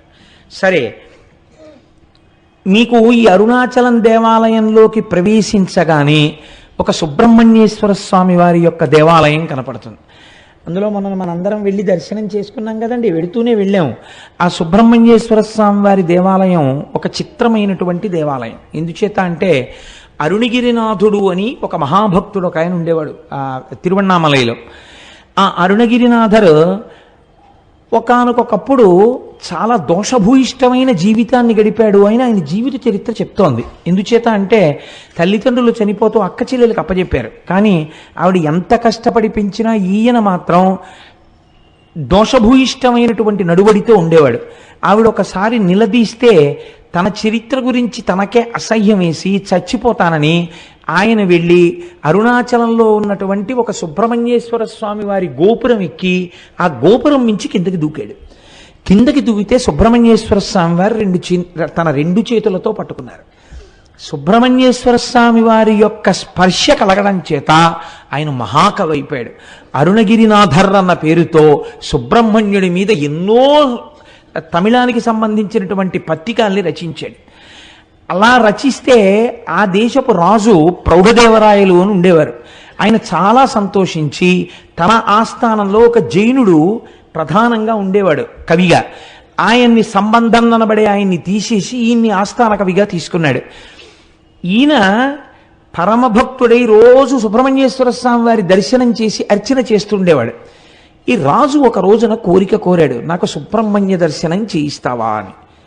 ఈయన అన్నారు, అరుణగిరినాథర్ సుబ్రహ్మణ్య దర్శనం చేయిస్తాను, కానీ ఆయన తేజస్సుని చూస్తే నీ కళ్ళు మాడిపోతాయి, చూడలేవు అన్నారు. మాడిపోయినా పర్వాలేదు, ఒక్కసారి నాకు ఆయన్ని చూడాలనుంది అన్నాడు. అయితే రా చూపిస్తానన్నారు. సుబ్రహ్మణ్యుడి దేవాలయంలోకి తీసుకెళ్ళి ప్రార్థన చేశారు. ఒక స్తంభంలోంచి సుబ్రహ్మణ్యేశ్వర స్వామి వారి యొక్క మూర్తి దర్శనమైంది. ఇప్పటికీ సుబ్రహ్మణ్యేశ్వర స్వామి ఉత్సవాలన్నీ అక్కడ దీపం పెట్టే ప్రారంభిస్తారు. అమ్మవారికి గాజులు తొడిగే ఉత్సవం కూడా ఆ స్తంభం దగ్గరే చేస్తారు. ఆ స్తంభంలోంచి స్వామి కనపడగానే ప్రౌఢదేవరాయలు చూశాడు, కానీ రెండు కళ్ళు మాడిపోయాయి. అప్పుడు మళ్ళీ అరుణగిరినాథర్ ప్రార్థన చేశాడు సుబ్రహ్మణ్యుణ్ణి, రాజుకి కళ్ళిమ్మని. మళ్ళీ ప్రౌఢదేవరాయల వారికి కళ్ళొచ్చాయి. రాయలవారు ఈయన పట్ల ఎంతో ప్రేమ పెంచుకుని జీవితం గడుపుతున్నాడు. ఇది నచ్చలేదు సంబంధానికి. ఈయనకి పరకాయ ప్రవేశం అలవాటు ఉండేది అరుణగిరినాథర్కి. ఈయన ప్రతిరోజు వచ్చి రహస్యంగా ఒక మూల తన శరీరాన్ని వదిలిపెట్టి ఒక చిలుకలోకి ప్రవేశించి దూరంగా వెళ్ళి పారిజాత పుష్పాలు తెచ్చి సుబ్రహ్మణ్యేశ్వర స్వామికి ఆరాధన చేసేవారు. సంబంధంకి ఈ విషయం తెలిసింది, శరీరాన్ని విడిచిపెట్టి చిలుకలోకి దూరి వెడుతుంటాడు అని. ఒక రోజున ఈయన చిలుకలోకి వెళ్ళగానే ఈయన శరీరాన్ని కాల్చేశాడు. కాల్చేస్తే ఇంకా ఆయన చిలుక రూపంలో ఉండిపోయాడు. ఇప్పటికీ కిలిగోపురం అని పిలుస్తారు. చిలక రూపంలో ఉంటారు ఆ కిలిగోపురం మీద ఉండి. ఇప్పటికీ ఆయన సుబ్రహ్మణ్యేశ్వర స్వామి వారి మీద పాటలు పాడతారు అని జగత్ప్రసిద్ధి. కాబట్టి అరుణాచలం ఒక గొప్ప సుబ్రహ్మణ్య క్షేత్రం. రమణ మహర్షి కూడా సుబ్రహ్మణ్యేశ్వర స్వామి వారి అవతారమే అని పెద్దలు భావన చేస్తారు. కాబట్టి మనం అటువంటి క్షేత్రాన్ని చూసి కుడివైపుకి వెడితే పాతాళలింగము అని ఒక లింగం ఉంటుంది. అక్కడ మెట్లు దిగి లోపలికి వెడితే, ఇప్పుడు రమణుల యొక్క సమయంలో ఆయన శిష్యురాలు ఒక ఆవిడ ₹1,00,000 పెట్టి ఆలయాన్ని మళ్ళీ పునర్నిర్మాణం చేశారు. అక్కడ ఒక యోగి యొక్క సమాధి ఉన్నది. ఆ సమాధి మీదనే పాతాళలింగం ఉంటుంది. దాని వెనకాతల ఒకప్పుడు జనసంచారం ఉండేది కాదుట. అక్కడ కూర్చుని రమణ మహర్షి తపస్సు చేస్తుంటే ఆయన తొడల కింద తేళ్లు జెర్రిలు చేరి కొరికేస్తే నెత్తురు కారిపోయి అట్టలు కట్టేసింది. అప్పుడే శేషాద్రి స్వామి వారు, ఇందులో ఒక బ్రాహ్మణ స్వామి ఉన్నాడు, పైకి తీసుకురమ్మని తీసుకుని వస్తే వాహనశాల వెనకాతల కూర్చుని ఆయన మళ్ళీ తపస్సు చేశారు. తర్వాత ఆ క్షేత్రమునకు సంబంధించిన వృక్షం ఆలయానికి మీరు కొంచెం దక్షిణంగా వెడితే కనపడుతుంది, ఇప్ప చెట్టు. ఆ ఇప్ప చెట్టు కింద కూర్చుని కొన్నాళ్ళు తపస్సు చేశారు. కాబట్టి అటువంటి పరమపావనమైనటువంటి క్షేత్రము, అటువంటి పరమపావనమైన పాతాళ శివలింగం ఉన్నటువంటి గుడి. ఇది దాటగానే మీకు ఒక పెద్ద నంది కనపడుతుంది. అది మొదటి నంది అంటారు. ఆ నందిని చూసే మనం అందరం మొదటే పరవశించిపోయింది. ఆ మొదటి నందిని దాటి మీరు ప్రాకారంలోకి వెళ్ళినట్టయితే ఎదురుకుండా అరుణాచలేశ్వరుడు యొక్క దేవాలయం కనపడుతుంది. మూడో ప్రాకారం దాటగానే అరుణాచలేశ్వరుడు యొక్క శివలింగము చాలా పెద్ద శివలింగముగానే ఉంటుంది. చిత్రం ఏమిటంటే, రమణులకు చాలా భక్తులైనటువంటి వారు కొంతమంది అరుణాచలేశ్వర దర్శనం చేసుకోవడానికి గుళ్ళోకి వెళ్ళినప్పుడు శివలింగము యొక్క స్థానములో గొంతుకు కూర్చున్నటువంటి రమణుల యొక్క దర్శనమైంది చాలామందికి. ఆయనకి అభేదమైనటువంటి స్థితిని చేరుకున్నారు.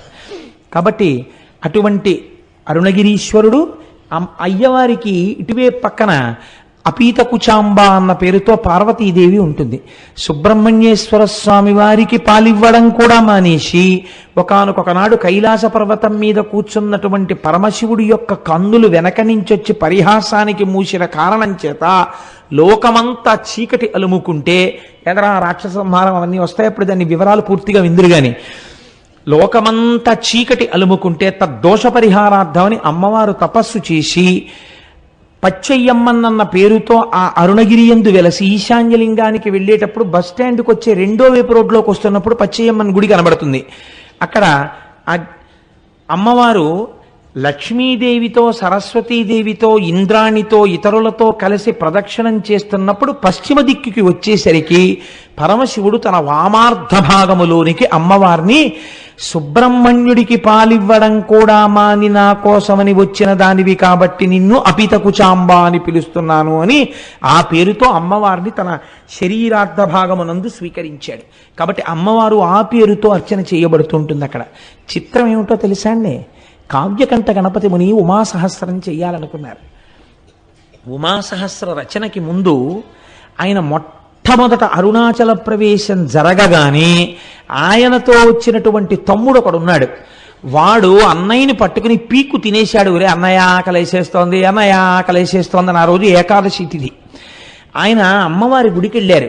కావ్యకంఠ గణపతి ముని అపీత కుచాంబ అమ్మవారి మూర్తి ముందు నిలబడగానే అమ్మవారికి అలంకారం చేయబడినటువంటి పూలన్నీ జల జల జల జల కిందకి రాలిపోయాయి. అమ్మవారి అనుగ్రహం ఏదో నాకు కలిగింది, ఇక్కడే నేను ఏదో మహత్తరమైనటువంటి విషయం నా చేత అమ్మ చేయించబోతోంది అని గణపతి ముని అనుకున్నారు. అప్పటికి వారికి తెలియదు ఏం చెయ్యబోతున్నారు. ఆ తరువాతనే వారు అరుణాచలం గుడిని దర్శనం చేసుకుని బయటికి వెడితే చీకటి పడిపోయింది. అప్పుడు గణపతి నవరాత్రులు జరుగుతున్నాయి. ఏకాదశి తిథి. ఆయన బ్రాహ్మణ వీధిలోకి వెళ్ళి, అమ్మా తమ్ముడు ఆకలితో ఉన్నాడు, ఏ ఇంటిలోనైనా ఇంత అన్నం పెట్టండి అమ్మా ఆకలేస్తోందని అడిగితే ఏ ఇంటిలోనూ అన్నం లేదు. ఆఖరికి పోని సద్దన్నం ఉన్నా పెట్టండి అమ్మా అని అడిగారు. ఆయన సద్దన్నం కూడా లేదు అన్నారు. ఇదేమిటి ఇలా తయారైంది అనుకుంటూ ఆయన బాధతో నడుస్తున్నారు, ఏదో శ్లోకం పైకి చదువుకుంటూ. అరుగు మీద పడుకున్నటువంటి ఒక వృద్ధ బ్రాహ్మణుడు లేచి, ఆగు, మా ఆవిడికి ఒక విచిత్రమైన అలవాటు ఉంది. అందరూ ఏకాదశి నాడు ఉపవాసం చేసి ద్వాదశి నాడు పారణ చేస్తే మా ఆవిడ ఏకాదశి నాడు రాత్రి బ్రాహ్మణులకు భోజనం పెట్టుకుని తింటుంది. కాబట్టి బ్రాహ్మణులు దొరక్క చూస్తున్నాను, రా మా ఆవిడ నీకు భోజనం పెడుతుందని లోపలికి తీసుకెళ్లారు. తీసుకెడితే వారు తడిబట్ట కట్టుకుని బట్ట పిండుకుని తడిబట్ట కట్టుకుని మడిబట్ట కోసం లోపలికి వచ్చేటప్పటికి ముగ్గులు వేసి తులసి చెట్టు దగ్గర దీపాలు వెలిగించి ఒక తల్లి మెరిసిపోతూ విజయవాడ కనకదుర్గమ్మలా ఇంత బొట్టు పెట్టుకుని ఎర్రటి చేతులతో షడ్రశోపేతమైన భోజనం పెడితే ఏకాదశని కూడా చూడకుండా ఆ తల్లి యొక్క ఆ వ్రతానికి నేను ఉపయోగపడ్డాను అంతే చాలని మహానుభావుడు కావ్యకంఠ గణపతి ముని తమ్ముడు కడుపు నిండా తిన్న తర్వాత ఆవిడ ఇద్దరికీ తాంబూలం ఇచ్చి, ఇంత రాత్రి ఎక్కడికి పోతారో అరుగు మీద పడుకోండి అంది. ఇద్దరు అరుగు మీద పడుకొని నిద్రపోతే సుష్టుగా భోజనం చేశారేమో గాఢ నిద్ర పట్టింది. మరునాడు తెల్లవారిపోతుండగా తెలివచ్చింది. ఇద్దరూ నిద్రలేచి ఇద్దరికీ ఒక్కసారి జ్ఞాపకం వచ్చింది, రాత్రి మహాతల్లి అన్నం పెట్టిందని. ఒక్కసారి ఆ అమ్మకి నమస్కారం చేసుకుని వెడదామని చూశారు. వాళ్ళిద్దరూ పడుకున్నది ఒక వినాయకుడి గుడి అరుగు మీద ఉన్నారు. ఇదేమిటి వినాయకుడి గుడి అరుగు మీద ఉన్నామేమిటి? మనం రాత్రి అన్నం తిన్నాం కదా, మనకి పెట్టినట్టు గుర్తు తాంబూలాలు కూడా పక్కన ఉన్నాయి కదా, వినాయకుడి గుడి మీద ఉన్న గుడి అరుగుల మీద ఉన్నామేమిటని ఇద్దరు తెల్లబోయారు. అమ్మవారు అనుగ్రహించింది. చిత్రం ఏమిటో తెలుసా అండి? అరుణాచలేశ్వరుడు కావ్యకంఠ గణపతి ముని కన్నీటితో కవిత్వం రాయించాలనుకున్నాడు. మామూలుగా కూర్చుని కవనం అంటే రాసేస్తాడు. అసలు కావ్యకంఠ గణపతి ముని యందు విపరీతమైన ఆర్తి పుట్టించి కని విని ఎరుగని కవిత్వాన్ని సృష్టించాలనుకున్నాడు. తినడానికి తిండి దొరకలేదు ఇంత గొప్ప బ్రాహ్మణుడికి. కావ్యకంఠ గణపతి ముని అంటే ఎటువంటి వారో తెలుసా అండి? ఆయన ఒక వేద పాఠశాలలో పనిచేస్తుంటే 10 రోజులలో తమిళం నేర్చుకుని తమిళం మాట్లాడితే మీకు ఉద్యోగం ఇస్తామన్నారు. ఆయన అన్నారు 15 రోజులు టైం ఇచ్చారు. 15 రోజులు అక్కర్లేదు, 10 రోజులలో తమిళంలో మాట్లాడతాను, తమిళంలో రాస్తాను, తమిళంలో చెప్తాను అన్నారు. 10 రోజులైన తర్వాత ఆయన మాట్లాడిన తమిళానికి, ఆయన రాసిన తమిళానికి ప్రధానోపాధ్యాయులు ఆశ్చర్యపోయారు. ఇలాంటి తమిళం మనకి ఎవరికీ రాదని. అంతటి మహాపండితుడు ఆయన. ఒకసారి చెన్నైలో కూర్చుని సంస్కృతంలో ప్రసంగాలు చేస్తుంటే కాలేజీ స్టూడెంట్స్ వచ్చి పరిహాసం చేశారు. ఈ వెర్రి బ్రాహ్మడికి ఏం తెలుసు, సంస్కృతంలో మాట్లాడతాడు, షేక్స్పియర్ డ్రామాస్ ఎలా ఉంటాయో ఈయనకి ఏం తెలుసు, మ్యాక్బత్ నాటకం ఈయన ఎలా ఉంటుందో అని. అంటే ఆయన అన్నారు, ఈ మాటలు చెప్పిన పిల్లవాడిని వేదిక మీదకి పిలుస్తున్నానన్నారు. వచ్చి కూర్చో, మ్యాక్బత్ నాటకం చాలా గొప్పదంటున్నావు కదా, షేక్స్పియర్ ఎంత అందమైన ఇంగ్లీష్లో చెప్పాడని నువ్వు అనుకుంటున్నావో ఆ పొయిట్రీ నువ్వు చదువు. ఈయనకి వచ్చా అంత ఇంగ్లీషు, నువ్వు చదువు. అంతకన్నా అందమైన సంస్కృతంలో అది మాట్లాడుతున్నప్పుడు వినేవాళ్ళకి అర్థం కాకపోయినా ఎంత అందంగా ఉంటుందని నువ్వు అంటున్నావో అంతకన్నా అందంగా నేను అదే భావాన్ని సంస్కృతంలో మ్యాక్బత్ నాటకాన్ని చెప్తానన్నారు. తెల్లబోయారు వాళ్ళు. ఎలా చెప్తారు ఈయన అని. ఆ పిల్లవాడు వచ్చి వేదిక మీద కూర్చుని మ్యాక్బత్ నాటకాన్ని ఇంగ్లీష్లో చెప్పాడు.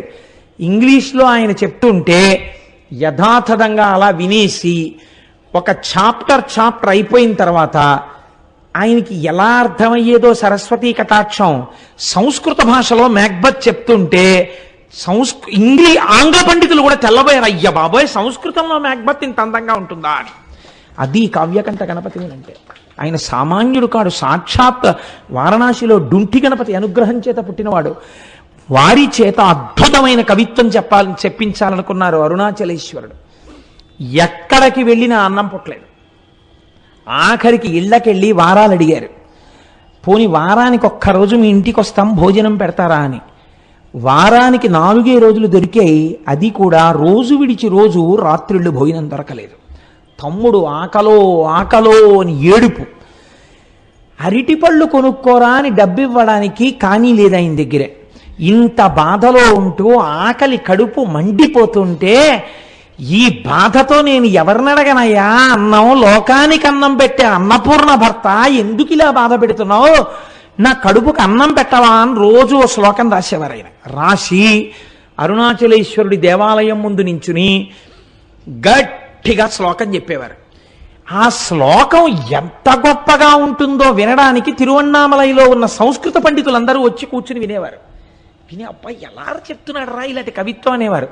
చిత్రం ఏమిటో తెలుసా అండి, ఎవ్వరూ ఈ పూట మా ఇంటికి భోజనానికి రమ్మని పిలిచేవారు కాదు, ఉత్తరీయాలు దులుపుకుని వెళ్ళిపోయేవారు. ఈశ్వరాజ్ఞ. వాళ్ళకి అటువంటి మనసు లేక కాదు, అలాంటి మనసు పుట్టకుండా చేశాడు శంకరుడు. అలా తప్పిస్తే తప్ప అటువంటి కవిత్వం రాదని హరస్తుతి అని పేరు పెట్టారు ఆయన. పెట్టి శరన్నవరాత్రులు అయ్యాక మొదలుపెట్టారు. కార్తీక మాసంలో కృత్తికా దీపోత్సవానికి ఒక వారం రోజుల ముందు దాన్ని ఆపారు. చిట్ట చివరి రోజున ఆయన అన్నారు, ఈశ్వర, రేపటి రోజున ఇన్నాళ్లుగా నేను చెప్పిన కవిత్వపు ఆఖరి శ్లోకంతో నీకు చెప్తాను. అన్నం పుట్టిందా? పుట్టింది. పుట్టకపోతే నన్ను ఇలా ఉంచాలని నువ్వు అనుకుంటున్నానని కళ్ళంబట నీళ్లు వరదలై కారుతుండగా ఏడుస్తూ ఆ శ్లోకాలు చెప్పారు. అవి వినడానికి భగవాన్ రమణులు కూడా ఆ రోజు దేవాలయానికి వచ్చి కూర్చుని విన్నారు. తెలుసా అండి? ఎప్పుడు ఎక్కడా నిలబడనటువంటి వారు తాను బ్రహ్మజ్ఞానినని తెలిసిపోతుందని ఒక పిచ్చివాళ్ళ తిరిగే శేషాద్రి స్వామి గుళ్ళోకి వచ్చి కూర్చుని అరుగెక్కి కూర్చుని విన్నారు ఆ రోజున ఆ కవిత్వాన్ని. ఇటువంటి బ్రహ్మజ్ఞానులు శ్రోతలై ఉండగా కన్నులంబట నీరు కారిపోతూ ఆ హరవిలాసాన్ని ఆయన శ్లోకాలన్నింటినీ చెప్పారు. చెప్పి ఏడిస్తే ఆఖరి శ్లోకం అయిపోగానే ఊళ్ళో ఉన్న పెద్దలందరూ వచ్చి ఆయన కాళ్ళ మీద పడిపోయారు. పడిపోయి, మహానుభావ, మీరు మా ఊరు విడిచిపెట్టి వెళ్ళడానికి వీల్లేదు, మా ఊళ్ళో ఉన్న సంస్కృత పాఠశాలలో మీకు అధ్యాపక వృత్తిని ఇస్తున్నాం, మీరు హాయిగా ఇక్కడుండి గొప్ప జీతం ఇస్తాం, మీరు వంట చేసుకోకండి, మా ఇంటికి రండి అంటే మా ఇంటికి రండి అని వీళ్ళకి పిలిచి భోజనాలు పెట్టేవారు. ఇటువంటి కవిత్వం మళ్ళీ రాదు, ఇటువంటి మహాపురుషుడు పుట్టడనేమో. ఈశ్వరుడు అక్కడ అరుణాచలేశ్వరుడు ఆయన చేత ఇది రచింపచేశాడు. 2, అదే కావ్యకంఠ గణపతి ముని మామిడి గుహ అని ఒక గుహ ఉంది. ఆ గుహలో కూర్చుని ఉమాసహస్రం రాస్తున్నారు. ఉమాసహస్రం రాస్తున్నప్పుడు ఆయన ప్రతిజ్ఞ చేశారు, ఇన్ని రోజులలో నేను ఇది పూర్తి చేసేస్తాను అని. ఇంకొక 2-3 రోజుల్లో పూర్తి చెయ్యాలి, 1000 శ్లోకాలు పూర్తి చెయ్యాలి. ఈలోగా వేలు మీద గోరు చుట్టు పుట్టింది. ఎంత బాధ, ఎంత నిప్పు అంటే పెన్ను కూడా ఇలా పట్టుకోలేని స్థితి వచ్చింది. ఆ రోజు రాత్రి పడుకున్నారు. నాకు జ్ఞాపకం ఉన్నంత వరకు నేను ఎప్పుడో చదివాను నాయన పుస్తకాన్ని, ఆ పుణ్యకోటి అనుకుంటాను ఆ వైద్యుడి పేరు. ఆ పుణ్యకోటి అనబడేటటువంటి వైద్యుడి కలలోకి పరమశివుడు వెళ్ళాడు. ఓరి నువ్వు పడుకోవడం కాదు, నీ పేరుకు తగిన వాడవు కా, అదిగో అక్కడ అరుణాచలంలో చూత గుహలో ఒక మహానుభావుడు ఉమాసహస్రం రచిద్దామని కూర్చున్నాడు. వేలు మీద గోరు చుట్టు పుట్టింది, శస్త్రచికిత్స చేసి ఆయనకి స్వస్థత కలిగించని చెప్పాడు. వెతుక్కుంటూ డాక్టర్ గారు ఆపరేషన్ ఎక్విప్మెంట్ అంతా పట్టుకుని కొండెక్కాడు. ఎక్కితే అక్కడ కావ్యకంఠ గణపతి ముని కనపడ్డారు గోరు చుట్టుతో. ఆ గోరు చుట్టు ఆపరేట్ చేశారు. ఇవాళ రాత్రి 12 గంటలకి పూర్తవ్వాలి ఉమాసహస్రం. రాత్రి 9 ఎంతో అయింది. భగవాన్ రమణులు వచ్చి గుహలో ఒక అరుగు మీద పడుకున్నారు. మొదలు పెడితే కవనం వెళ్ళిందండి ఆయనకి 1000 శ్లోకాల ఉమాసహస్రం. ఖచ్చితంగా 12 గంటలు అవడానికి కొద్ది నిమిషాల ముందు ఉమాసహస్రం పూర్తయిపోయింది. ఆశువుగా పూర్తయిపోయిన తర్వాత రమణ మహర్షి లేచారు. లేచి రాసుకున్నావా చెప్పిందంతా అన్నారు. ఆయనే అరుణాచలేశ్వరుడై ఈయన చేత పలికించారు. మీరే పలికించారని గణపతి ముని నిర్ధారించారు. అటువంటి అద్భుతమైన సంఘటనలకు ఆలవాలము అరుణాచలము. మనం ఇవాళ చదువుకుంటున్నటువంటి వాటిల్లో చాలా భాగాలు అరుణాచలేశ్వరుడు, అపీత కుచాంబ వాళ్ళిద్దరి అనుగ్రహంగా వెలగించబడ్డవే. ఆ సుబ్రహ్మణ్యేశ్వర స్వామి వారి యొక్క అనుగ్రహంగా వెలగించబడ్డవే. ఇక్కడే ఒక చిత్రమైనటువంటి విషయాన్ని మీకు విజ్ఞాపన చేస్తాను నేను. వల్లాల గోపురము అని చెప్పి ఒక పెద్ద గోపురం, ఆ లోపలికి వెడుతున్నప్పుడు తూర్పు గోపురాన్ని దాటి వెళుతున్నప్పుడే ఈ కిలి గోపురం అందులోనే ఉంది అని ఈ చిలుక. ఆ రాజు ఈ వల్లాల రాజు గారికి మల్లమాదేవి, సల్లమాదేవి అని 2 భార్యలు. వీళ్ళ పేర్లు మారే. కొన్ని పుస్తకాల్లో ఈవిడ పేరుని ఇంకొక పేర్లు కూడా వాడారు. కానీ పేరుతో నిమిత్తం ఏముంది, మనకి కావలసినది విషయము యథార్థమైనది కావాలి. ఎక్కడ చెప్పిన వృత్తాంతం మాత్రం ఇదే చెప్పారు. ఈయనకి బిడ్డలు లేరు, బిడ్డలు కావాలని పరితపిస్తున్నాడు. అరుణాచలేశ్వరుణ్ణి సేవిస్తున్నాడు. అరుణాచలాన్ని తిరువణ్ణామలైని రాజధానిగా చేసుకుని పరిపాలన చేస్తున్నాడు. అటువంటి సమయంలో ఒకరోజు కైలాసం నుంచి పరమశివుడు తన ప్రమదగణాలన్నింటితో కలిసి వచ్చాడు. అందరూ జంగమ వేషాలు వేసుకున్నారు. జంగమలందరూ తిరువణ్ణామలైలో ఉన్నటువంటి కళావంతుల ప్రతి స్త్రీ ఇంటికి వెళ్ళిపోయారు. పరమశివుడుగా ఉన్న జంగమ వెళ్ళడానికి ఒక్క కళావంతుల ఇల్లు, ఒక్క నృత్య కళాకారుని ఉన్న ఇల్లు లేకుండా చేశాడు. రాజు దగ్గరికి వస్తే రాజు జంగమదేవరిని చూసి సంతోషపడిపోయి కాళ్ళ మీద పడ్డాడు. మహానుభావా నీకేం కావాలన్నాడు. నాకొక్క కళావంతుల స్త్రీ కావాలి, నృత్యం చెయ్యాలన్నాడు. రాజు వెళ్ళి వెతికి తెమ్మన్నాడు. ఎవ్వరూ లేరు. ప్రమదగణాలు ఆ జంగమదేవర్ల వేషంలో అప్పటికే ప్రతి ఇల్లు చేరిపోయారు. అయ్య బాబోయ్, వచ్చినవాడు జంగమదేవర శివస్వరూపుడు, నా మాట ఎలా నిలబడుతుందని బెంగెట్టుకున్నాడు. ఆయన 2వ భార్య సల్లమాదేవి అంది, మీరు బెంగ పెట్టుకోకండి, మీ మాట నిజం చేస్తాను, నేనే వెళ్ళి ఆ జంగమ ముందు నాట్యం చేస్తానంది. రాజు వెళ్ళమన్నాడు. జంగమ నిద్రపోతున్నాడు. ఈవిడ వెళ్ళేటప్పటికి ఆవిడ నేను నీ దగ్గర నాట్యం చెయ్యడానికి వచ్చాను అని తాకి లేపింది. ఇలా ముట్టుకోగానే ఒక పసిపిల్లవాడై ఆ తల్పం మీద ఏడ్చాడు శంకరుడు. ఆ పిల్లవాడిని చేతులతో పట్టుకుని మనకి బిడ్డలు లేనటువంటి బాధని ఈశ్వరుడు తీర్చాడు, మహారాజా ఈ పిల్లవాడిని స్వీకరించండి అని చేతిలో పెట్టింది. చేతిలో ఆ పిల్లవాడిని ఇలా పట్టుకుంది. ఇలా పట్టుకునేటప్పటికి ఆ పిల్లవాడు అంతర్ధానం అయిపోయాడు. అంతర్ధానమై శంకరుడిగా ప్రత్యక్షమై, నాకు నా శరీరము పడిపోయిన తరువాత తదనంతరము కర్మ చెయ్యడానికి కొడుకు లేడని బెంగ పెట్టుకుని నన్ను ఉపాసన చేశావు కనుక నీకు ప్రతి సంవత్సరం నీ శరీరము పడిపోయిన తరువాత నీకు తద్దినాన్ని నేనే పెడతాను అని ప్రతిజ్ఞ చేశాడు. మీకు చిత్రం ఏమిటో తెలుసా అండి, మాఘమాసంలోనే ఆయన తిథి వస్తుంది, వల్లాలరాజు గారి తిథి. వచ్చిన రోజు తెల్లవారుజామునే గుడి తలుపులు తెరిచి అర్చకులు వెళ్ళి చెప్తారు, ఇవాళ మీ తండ్రి గారైనటువంటి వల్లాలరాజు గారు శరీరాన్ని విడిచిపెట్టినటువంటి తిథి, ఆయన కుమారుడవైన అరుణాచలేశ్వర నీవివాళ తద్దినం పెట్టాలి అని చెప్తారు. చెప్పి స్వామివారు అమ్మవారు పల్లకి ఎక్కి తద్దినం పెట్టడం కోసమని పల్లికొండ పట్టు అనబడేటటువంటి ఆయన శరీరం అంత్యేష్టి జరిగినటువంటి ప్రదేశానికి పల్లకి వెడుతుంది. వెళ్ళి పీటల మీద అరుణాచలేశ్వరుడు అపీత కుచాంబ కూర్చుని తద్దిన కార్యాన్నంతటినీ వీళ్లే పెడతారు. వీళ్ళే పెట్టి స్నానం చేసి మళ్ళీ గుళ్ళోకి ప్రవేశించొచ్చి కూర్చుంటాడు. ఇప్పటికిట 600 సంవత్సరాలైందిట. 600 సంవత్సరాలుగా వల్లాల మహారాజు గారికి తద్దినం అరుణాచలేశ్వరుడే పెడుతున్నాడు. ఎంతటి కారుణ్యమూర్తో చూడండి. ఎక్కడైనా విన్నామా మనం ఇటువంటి సంఘటన? ఇది అరుణాచలం అంటే. అరుణాచలం వెళ్ళి అడగని వాడిది పాపం తప్ప, అరుణాచలం వెళ్ళినటువంటి వాడికి, అరుణాచలం వెళ్ళి ప్రార్థించిన వాడికి ఇక్కడండి చాలా మంది సిద్ధ పురుషులు ఈ కొండల్లో తపస్సు చేస్తూ ఉంటారు. వాళ్ళు ఒక్కొక్కసారి రాత్రి వేళ కొండ దిగుతారు అన్నారు. నేను లోపల అనుకున్నాను, నిజంగా అలా సిద్ధ పురుషులు వస్తూ ఉంటారా అనుకున్నాను. ఒక ఆయన అప్పుడే అంత డొంకల్లోంచి వస్తున్నారు. వస్తుంటే ఈయన గభాలను ఆపి వస్తున్నారా అని ఆయనతో ఏదో మాట్లాడారు. నేను తెల్లబోయిన సన్నివేశం మీకు చెప్తున్నాను. గోళ్ళు ఇలా తిరిగిపోయి ఉన్నాయి. అంటే ఎన్నేళ్ల నుంచి జరుగుతోందో ఆ తపస్సు అయింది. ఆయన బహుశా మాకు దర్శనం ఇవ్వడానికే కిందకొచ్చి ఉండి ఉండవచ్చు. మీకు నేను ఒక పరమ సత్యాన్ని ఇవాళ చెప్తున్నాను, మీరు నన్ను నమ్మండి, నేను అబద్ధం చెప్పట్లేదు. ఆయన నన్ను అడిగారు, పక్కకి తీసుకెళ్లి గిరి ప్రదక్షిణం చేస్తుంటే మీకు రమణులంటే ఎందుకు ఇంత ఇష్టం అని అడిగారు. అడిగితే ఏదో పుస్తకాల్లో చదువుకున్న 4 మాటలు తప్ప నాకేం తెలుసు కనుక ఆ రమణులు అంతటి వారండి, రమణులు ఇంతటి వారండి, నేను చదువుకున్నవేవో చెప్పా. ఆయన అన్నారు, మీరు చెప్పినట్టు రమణుడు గొప్పవాడు కాడు. రమణుడు దొంగ, రమణుడు స్వార్థపరుడు. లేకపోతే రమణుడి కోసం కొన్ని వేల మంది వచ్చారు అరుణాచలం. ఎవరికి ఇచ్చాడు మోక్షం? వాళ్ళ అమ్మగారికి ఇచ్చాడు. వాళ్ళ అమ్మగారికి మోక్షం ఇవ్వడం గొప్ప, స్వార్థం కాదా అంటే నేనన్నాను, లేదండి ఆయనతో పాటే ఉన్న ఇంకొక ఆయనకు కూడా ఇవ్వబోయారు, ఆయన జీవుడేమో జారిపోయాడు, ఇవ్వలేకపోయారు అన్నాను. అంటే ఆయన అన్నారు, అది కాదు, రమణులు వాళ్ళ తల్లి గారికి మోక్షం ఇవ్వడాన్ని మీరు సమర్థించడానికి మీకు ఏమన్నా ఆధారం ఉందా అన్నారు నా దగ్గర. ఏమిట్రా ఇంత భక్తితో మనం వస్తే ఈయన ఇంత గడ్డు ప్రశ్న వేశాడు, ఈ కోణంలో నేను అసలు ఎప్పుడూ ఆలోచన చేయలేదు, ఏంటి ఇలా అడిగారు చిత్రంగాను అని నేను చాలా ప్రయత్నం చేద్దాం అనుకున్నాను. కానీ నాకే నచ్చలేదు ఎలా సమర్థించాలో. అలా కాసేపు నడిచాం, ఒక 10 నిమిషాలు మౌనంగా. ఆయన అన్నారు, చూశారా మీకు దొరకలేదు కారణం, అమ్మకి ఎందుకు మోక్షం ఇచ్చారో మీకు తెలియలేదే అన్నారు. అంటే ఏవో మీరు చెప్తున్న కోణంలో మాత్రం నాకు తగిన సమాధానం దొరకట్లేదు అన్నాను.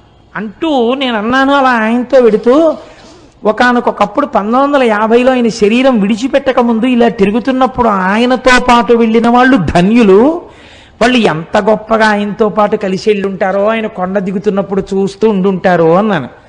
అలా మీకు చూడాలనుందా అన్నారు ఆయన. ఇది రెండో ప్రశ్న. అంటే నాకు ఈ ప్రశ్నకి కించిత కోపం వచ్చింది. నేను అన్నాను, అలా చూడాలంటే జరుగుతుందా అండి, ఇప్పుడు కనపడతారా రమణులు, ఆ ప్రశ్న ఏమిటి అన్నాను. ఆయన నవ్వారు. అంతే, మా మధ్య అంతే సంభాషణ జరిగింది. మేము వెళ్ళిపోయి మర్నాడు నేను వచ్చేస్తున్నాను రమణాశ్రమం నుంచి, బయలుదేరిపోతున్నాను, చెన్నై వెళ్ళిపోవాలి, బస్సులు ఎక్కే హడావిడిలో ఉన్నాం. ఆయన మళ్ళీ ఠంగులు కనపడ్డారు. కనపడి ఓ చేతి సంచి ఒకటి ఇస్తూ ఉంటారు రమణాశ్రమంలో పుస్తకాలు కొనుక్కున్నప్పుడు. ఆయన ప్రత్యేకం ఓ పుస్తకం ఒక క్యాసెట్ తెచ్చి, ఇవి నేను మీకు బహూకరిస్తున్నాను కోటేశ్వరారు అని ఇచ్చారు. ఎంత ప్రేమమూర్తో. నేను ఆ తర్వాత వారిని చూడలేదు, రమణాశ్రమానికి వెళ్ళిన ఆయన పేరు అవి ఇచ్చారు కూడా, కానీ మాకు కనపడలేదు. ఆ తర్వాత ఇన్ని మార్లు వెళ్ళాను, నాకు వారు కనపడలేదు. నేను ఇంటికి వచ్చి యథాలాపంగా పెట్లోంచి పుస్తకాలన్నీ కొనుక్కున్నవి తీసి అక్కడ పెట్టేసి వెళ్ళిపోబోతూ ఇలా గాలికి ఎగురుతూ ఉంటే ఒక పేజీ, ఆ పేజీ మీద చెయ్యేసి ఇలా చూశాను, రమణులు తల్లికే మోక్షం ఎందుకు ఇయ్యవలెను అని ఉంది దాని మీద. నేను తెల్లబోయి ఇదే కదా మన నేను అడిగారు అని చెప్పి నేను అది చదివాను. చదివితే రమణుల యొక్క తల్లి వృద్ధాప్యంలో ఆవిడ యొక్క కుమార్తె, అమ్మా నాతో చెన్నై వచ్చేయమ్మా, వీడి దగ్గర ఉంటే ఏం చూస్తాడు, నువ్వు నాతో వచ్చేస్తే ఇంకెంతో కాలం ఉండవు కదా, జాగ్రత్తగా చూస్తావంటే అమ్మగారు అన్నారు, మీతో వస్తే ఏం చేస్తారు, ఓ పరుపు మీద పడుకోబెడతారు, జాగ్రత్తగా చూస్తారు. నా ప్రాణోత్క్రమణం అయితే ఏం చేస్తారు, కొన్ని కోట్ల జన్మల నుంచి ఏం చేశారో అదే చేస్తారు. మీరు నన్ను తీసుకెళ్ళి దహిస్తారు. వీడి దగ్గర ఉంటే ఏమవుతుంది, పోయే ప్రాణం ఎలాగో పోతుంది. వీడు జనన మరణములకు అతీతుడు, నా కొడుకు, వాడు జ్ఞాని. కాబట్టి వాడు నేను చచ్చిపోయిన తర్వాత నా శరీరాన్ని తన 2 చేతులతో పైకెత్తుతాడు. మీ దగ్గర ఉంటే వాడు ఎత్తాడు, వాడు రాడు తిరువణ్ణామలై వదిలి, వాడు పైకెత్తి వాడు కాల్చడు. ఈ శరీరాన్ని పట్టుకెళ్ళి పక్షులు తింటాయని రక్కసిముళ్ళని ఇంతంతుంటాయి అరుణాచలం కొండ మీద, రక్కసిముళ్ళ పొదలలోకి విసిరేస్తాడు. వాడి చేతులతో పట్టి పైకెత్తాడు కాబట్టి నాకు మళ్ళీ ఇంకొకసారి పడిపోవలసిన అవసరం లేని స్థితిని కలుగుతుంది, కాబట్టి వీడి దగ్గర పోతానన్నారు. ఈ మాట తల్లి అన్నందుకు కొన్ని కోట్ల జన్మలు అనుభవించవలసిన పాపపుణ్యములను ఆఖరి రోజున తీసేసి మోక్షం ఇచ్చేశారు. ఇందుకు ఇచ్చారు మోక్షం తప్ప స్వార్థంతో ఇయ్యలేదు అని రాసుంది. అమ్మ బాబోయ్, ఆనాడు అడిగిన ప్రశ్నకి ఆయన ఇచ్చిన పుస్తకంలో ఎగిరిన పేజీలో జవాబుంది అని నేను తెల్లబోయాను. నిజంగా క్యాసెట్ పెట్టాను. ఆ క్యాసెట్ ఏమిటో తెలుసా అండి? రమణులు కొండ మించి దిగుతున్నట్టు, ఎక్కడో ఒక అరుగు మీద కూర్చుంటున్నట్టు, అందరితో మాట్లాడుతున్నట్టు, బాగా వృద్ధులైపోయిన తర్వాత ఇలా చేతులు వేసి వెడుతున్నట్టు, ఆఖరణ వారి శరీరం విడిచిపెట్టేసినప్పుడు అందరూ ఒక్కసారి లేచి నిలబడినట్టు ఉన్న క్యాసెట్. చిత్రం ఏంటంటే, నా స్నేహితుడు ఒకడు ఉన్నాడు, అతను ఎప్పుడు పెడతాడు అరుణాచలం. అతని దగ్గర కూడా లేని ఆ క్యాసెట్ ఆ రోజుల్లో నాకు ఎలా వచ్చిందో నాకే తెలియదు. నేను ఆ రోజుల్లో ఆ క్యాసెట్ని, అది నా దగ్గర లేదు అని అతను నాకు చెప్తే నేను తెల్లబోయి, ఇది నాకు బహుశः భగవానులే అనుగ్రహించుంటారు, ఇది స్వార్థంతో నేను ఒక్కడిని అనుభవించకూడదని మా ఇంట్లో కలర్ టీవీ పెట్టి రమణుల జన్మదినోత్సవం నాడు ఎందరినో పిలిచి బ్యాచ్లుగా చూపిస్తే ఒక మహాతల్లి నాకు సలహా ఇచ్చారు, ఇలా మీ ఇంట్లో ఎన్ని బ్యాచ్లకి పెడతారండి, చిన్న అపార్ట్మెంట్లో శివాలయానికి తీసుకొచ్చి క్యాసెట్ వేయండి అన్నారు. అంటే టీవీ అప్పట్లో ఇవే డివిడీలు లేవు, వీసీఆర్లే. వీసీఆర్ పట్టుకుని వెళ్ళి వెంకటనగర్ శివాలయంలో ఆ క్యాసెట్ని నేను ప్లే చేసి కొన్ని వందల మంది చూసి సంతోషించారు. బహుశా మీరు చూశారేమోనమ్మా. అన్నీ అరుణాచల అనుబంధంలో రమణులే అనుగ్రహించారు కనుక ఆ అరుణాచలం అంత గొప్ప అరుణాచలం. కాబట్టి చూడండి, నేను మీకు ఎందుకు విజ్ఞాపన చేశాను అంటే, ఆ కొండ సామాన్యమైన కొండ కాదు. శివుడు అక్కడ స్థూల రూపంలో ఉన్నాడు, కొండగా ఉన్నాడు. అరుణాచలేశ్వరుడి దేవాలయమునందు శివలింగముగా ఉన్నాడు. అదే అరుణాచలం కొండ మీద దక్షిణామూర్తిగా ఇప్పటికీ ఉన్నాడు అని అంటారు. ఎందుచేతనంటే, రమణ మహర్షి యొక్క శిష్యులు కొంతమంది అరుణాచలం కొండ శిఖరాల మీద కూర్చుని ఉండగా వారికి పాదుకలతో నడిచి వెళ్ళిపోతున్నటువంటి చప్పుళ్ళు వినపడ్డాయి. నేను సరిగ్గా చెప్పి ఉంటే పేరు, నాకు ఆ పేర్లు సరిగ్గా జ్ఞాపకం ఉండవు. చాడ్విక్ అనుకుంటాను, రమణుల శిష్యుల్లో ఒక ఆవిడ. ఆ చాడ్విక్ అన్నావిడ ఒకసారి అరుణాచల శిఖరం మీద కూర్చుని ఒక ప్రదోష వేళలో ఆవిడ ఏదో సంగీతంలో ఉండేటటువంటి రాగముల గురించి ఆలోచన చేస్తూ పాడుకుంటున్నారు. అపురూపమైనటువంటి రాగాలు కొన్ని ఆ అరుణాచలం కొండల్లోంచి వినపడ్డాయి. ప్రదోష వేళలో పరమశివుడు దక్షిణామూర్తిగా కూర్చుని ఉంటే ఇప్పటికీ అనేక మంది దేవకాంతలు ఆయన ముందు నాట్యం చేస్తూ గంధర్వగానం చేస్తారని ఆవిడ దాన్ని రికార్డ్ చేశారు. రికార్డింగ్ అవుతుందేమో చూద్దామని రికార్డ్ చేసి రమణుల దగ్గరికి తీసుకొచ్చి ఆన్ చేస్తే ఆ సంగీతం రికార్డ్ అయి వినపడింది. అరుణాచలం అంత పరమపావనమైన క్షేత్రం. ఇప్పటికీ దక్షిణామూర్తిగా పరమశివుడు దాని యందు కూర్చుని ఉన్నాడు అని పెద్దలు విశ్వసిస్తారు. అటువంటి అరుణాచలంలో ఒక మహానుభావుడు, కాళ్ళు ఉండేవి కావు ఆయనకి, ఆయన అరుణగిరికి ప్రదక్షిణం చేద్దామని కేవలం పిరుదుల మీద డేకుతూ వెడుతున్నాడు. వెడుతుంటే చచ్చు పడిపోయినటువంటి కాళ్ళు తిరిగి సత్తువని పొంది ఆయనకి కాళ్ళు వచ్చాయి. అరుణాచల ప్రదక్షిణం, అరుణగిరి ప్రదక్షిణం అంత గొప్పది. అలాగే ఒకానొకప్పుడు ఒక సంపన్నురాలు తిరువణ్ణామలై రైల్వే స్టేషన్లో దిగి ఒక పెళ్లికి వెళ్ళడం కోసమని తిరువణ్ణామలై వచ్చి ఒక జట్కా మాట్లాడుకుని వెడుతుంటే ఆ జట్కా వాడు ఆ కొండలలోకి అరణ్యంలోకి తీసుకుపోతున్నాడు. ఆవిడ, ఇదేమిటి ఇలా తీసుకెడుతున్నావు అంటే, నోరు విప్పితే చంపేస్తానన్నాడు. భగవానుడు ఇక్కడే కొండ రూపంలో ఉన్నాడు, నన్ను రక్షిస్తాడని ఆవిడ జట్కాలో కూర్చుని అరుణాచల శివ, అరుణాచల శివ, అరుణాచల శివ అని 3 మాటలు అన్నారు. అనేసరికి పెద్ద పెద్ద టార్చ్ లైట్లు వేసుకుని ఒక పోలీస్ టీం ఒకటక్కడికి వచ్చింది. వచ్చి వెంటనే ఈ దొంగని పట్టుకుని దేహశుద్ధి చేసి ఆవిడ్ని కారు ఎక్కించుకుని పెళ్లి జరగవలసిన కళ్యాణ మంటపం దగ్గరికి తీసుకెళ్లి ఆవిడ్ని విడిచిపెట్టారు. ఆవిడ మహాసంపన్నురాలు, చదువుకున్నది. నన్ను ఇంత రక్షించారు కనుక మీ నెంబర్స్ ఇవ్వండి, మీ బ్యాడ్జ్ నెంబర్స్, రేపు మీ పోలీస్ స్టేషన్లో నేను కొంత అమౌంట్ ఇచ్చి మీకు క్యాష్ అవార్డు ఇమ్మని వచ్చి నేను మీకు బహూకరిస్తానని చెప్పి ఆవిడ నెంబర్స్ తీసుకున్నారు.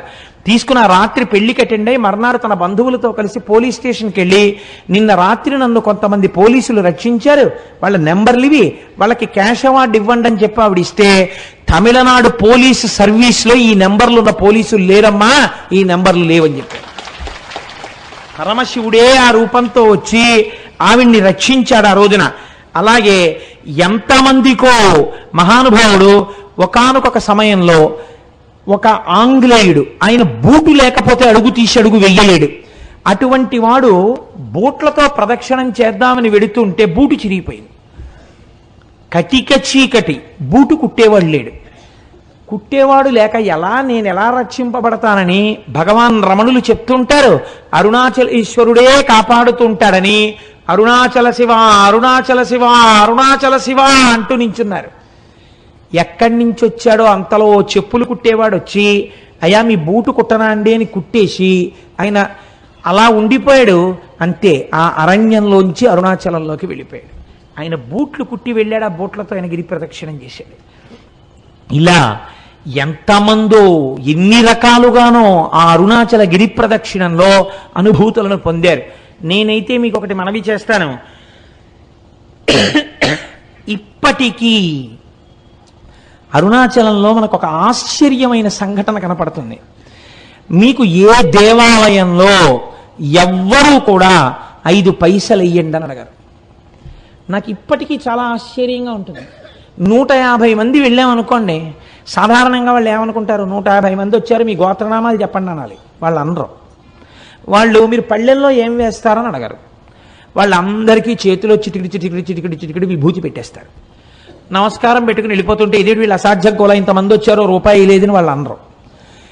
అర్ధరాత్రి 1 గంటకి 2 గంటలకి ఒకే ఒక విదేశీ వనిత వర్షం పడుతుంటే అరుణాచలానికి గిరి ప్రదక్షిణం చేస్తూ వెళ్ళిపోతూ ఉంటుంది.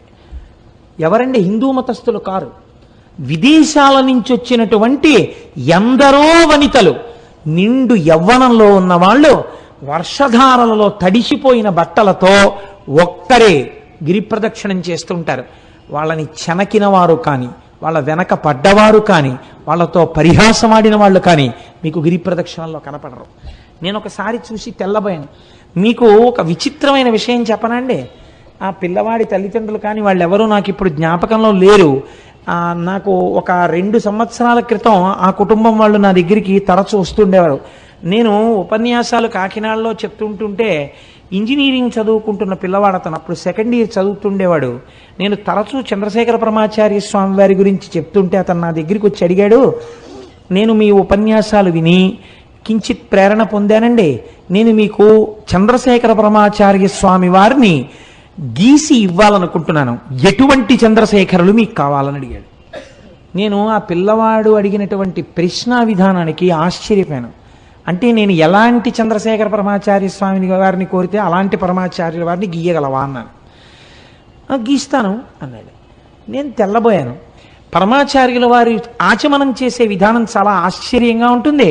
2 మోకాళ్ళు ఇలా పెట్టి 2 మోచేతులు మోకాళ్ళ మధ్యలో పెట్టి కమండలం కింద పెట్టి ఆచమనం చేస్తారు.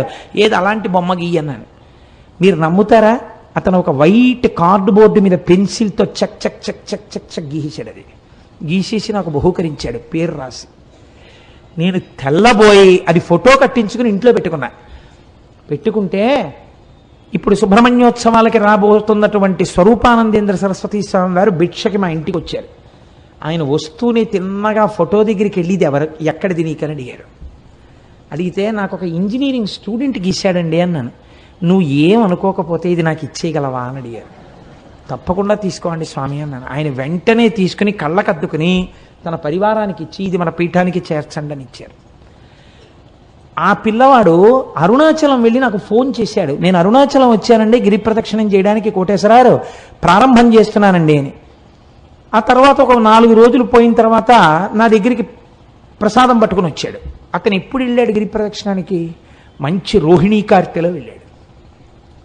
వెళ్ళి తెలియక చిన్నపిల్లవాడు కదా, విని విని విని విని ఉన్నాడు. ఆ భక్తి పెంచేసుకున్నాడు. ఉదయం 8 గంటలకు బయలుదేరాడు. ఆది అన్నామలై దేవాలయం దగ్గరికి వెళ్ళేటప్పటికి 11 అయింది. అరికాళ్ళన్నీ బొబ్బలెక్కిపోయాయి. ఇంకా కాలు ఇలా పడలేదు. అయ్యయ్యో, నేను ఇంత పూనికతో వచ్చాను, నేను ప్రదక్షిణం చెయ్యలేనా అని ఒక చెట్టు కింద కూర్చుని ఏడ్చేట. ఆ ఏడవడమే క్షణం ఆకాశం అంతా మేఘాలు పట్టి వర్షం ధారల కింద పడిపోయి చల్లబడిపోతే అతను గిరి ప్రదక్షిణం చేసి నాకు అరుణాచలం నుంచే ఫోన్ చేశాడు. నేను ఇటువంటి అనుభూతిని పొందాను కోటేశ్వరరావు, ప్రసాదం పట్టుకుని మీ ఇంటికి వస్తున్నానని నాకు పట్టుకొచ్చి ప్రసాదం ఇచ్చాడు. తరచూ నా దగ్గరికి వస్తుండేవాడు ఆ కుర్రవాడు. తర్వాత ఉద్యోగం వచ్చినప్పుడో ఎప్పుడో కూడా నా దగ్గరికి వచ్చాడు. నా దగ్గరికి నేను కొంచెం వచ్చేవాళ్ళని ఎందుకు అనాలి, నాకే జ్ఞాపక శక్తి తక్కువ, గుర్తుండదు. ఇప్పుడు పాపం ఎక్కడికి వెళ్తున్నానని చెప్పాడో, ఎక్కడ ఉద్యోగానికి వెళ్ళాడో.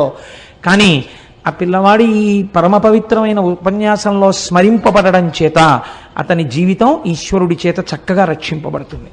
కాబట్టి నాకే ఎన్ని అనుభూతులు ఉన్నాయో అరుణాచల క్షేత్రంతో, తెలిసి తెలియని నేను 4 మాటలు చెప్తే నమ్మి వెళ్ళిన వాళ్ళు భక్తి వలన ఎన్ని అనుభవించారో అరుణాచల క్షేత్రంలో. కాబట్టి ఆ అరుణాచలం కొండయందు నమ్మకం పెట్టుకొని ఆ అరుణాచలం వెళ్ళి మీరు ఆ కొండల కింద చూస్తుంటే ఎన్ని తీర్థాలు కనపడతాయో, ఎన్ని చెరువులు కనపడతాయో.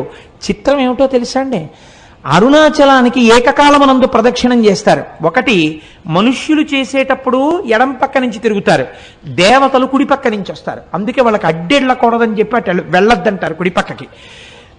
అరుణాచలగిరి ప్రదక్షిణం చేసేటప్పుడు ఒక మర్యాద ఉంది శాస్త్రంలో. మనంతట మనం తగిలించుకోవడం కాదు, నిజంగా బాగా భక్తులని రుజువేమి అంటే, ఎవరైనా గిరి ప్రదక్షిణం చేసేటటువంటి సమయంలో ఒకవేళ వాళ్ళ యొక్క కాలు కానీ వేలు కానీ తెగి నెత్తురు ధారలై కారితే వేరొకరికి ఆ రక్తధారని ఆపే అధికారము లేదు. సాక్షాత్తు శ్రీ మహాలక్ష్మి వచ్చి తన పట్టు చీర కొంగు చింపి కట్టుకడుతుంది అని ప్రమాణం. ఇది ఎంత నిజమో మీకు చెప్పనండి. నేను ముత్యాల సత్యనారాయణ ఇక్కడే ఉన్నాడు. మాతో హరిప్రసాద్ గారని డిప్యూటీ మేనేజర్ క్వాలిటీ కంట్రోల్ చేశారు మాకు. ఇవాళ పొద్దున్న కూడా వారు నాకు ఫంక్షన్లో కనబడ్డారు. ఆయన మొదటిసారి అరుణాచలం వచ్చారు భార్యతో. గిరి ప్రదక్షిణం చేస్తున్నారు. ఇలా గుళ్ళోకి వెళ్ళి బయటికి వస్తున్నారు ప్రదక్షిణం చేస్తూ. అసలు అంత దెబ్బ తగిలే అవకాశం లేదండి. ఆవిడ కాలు వేలు తెగిపోయి నెత్తురు కారింది, పెద్ద మడుగు కట్టింది, అంత రక్తం కారిపోయింది. అడిగిపోయాడు మా సత్యనారాయణ.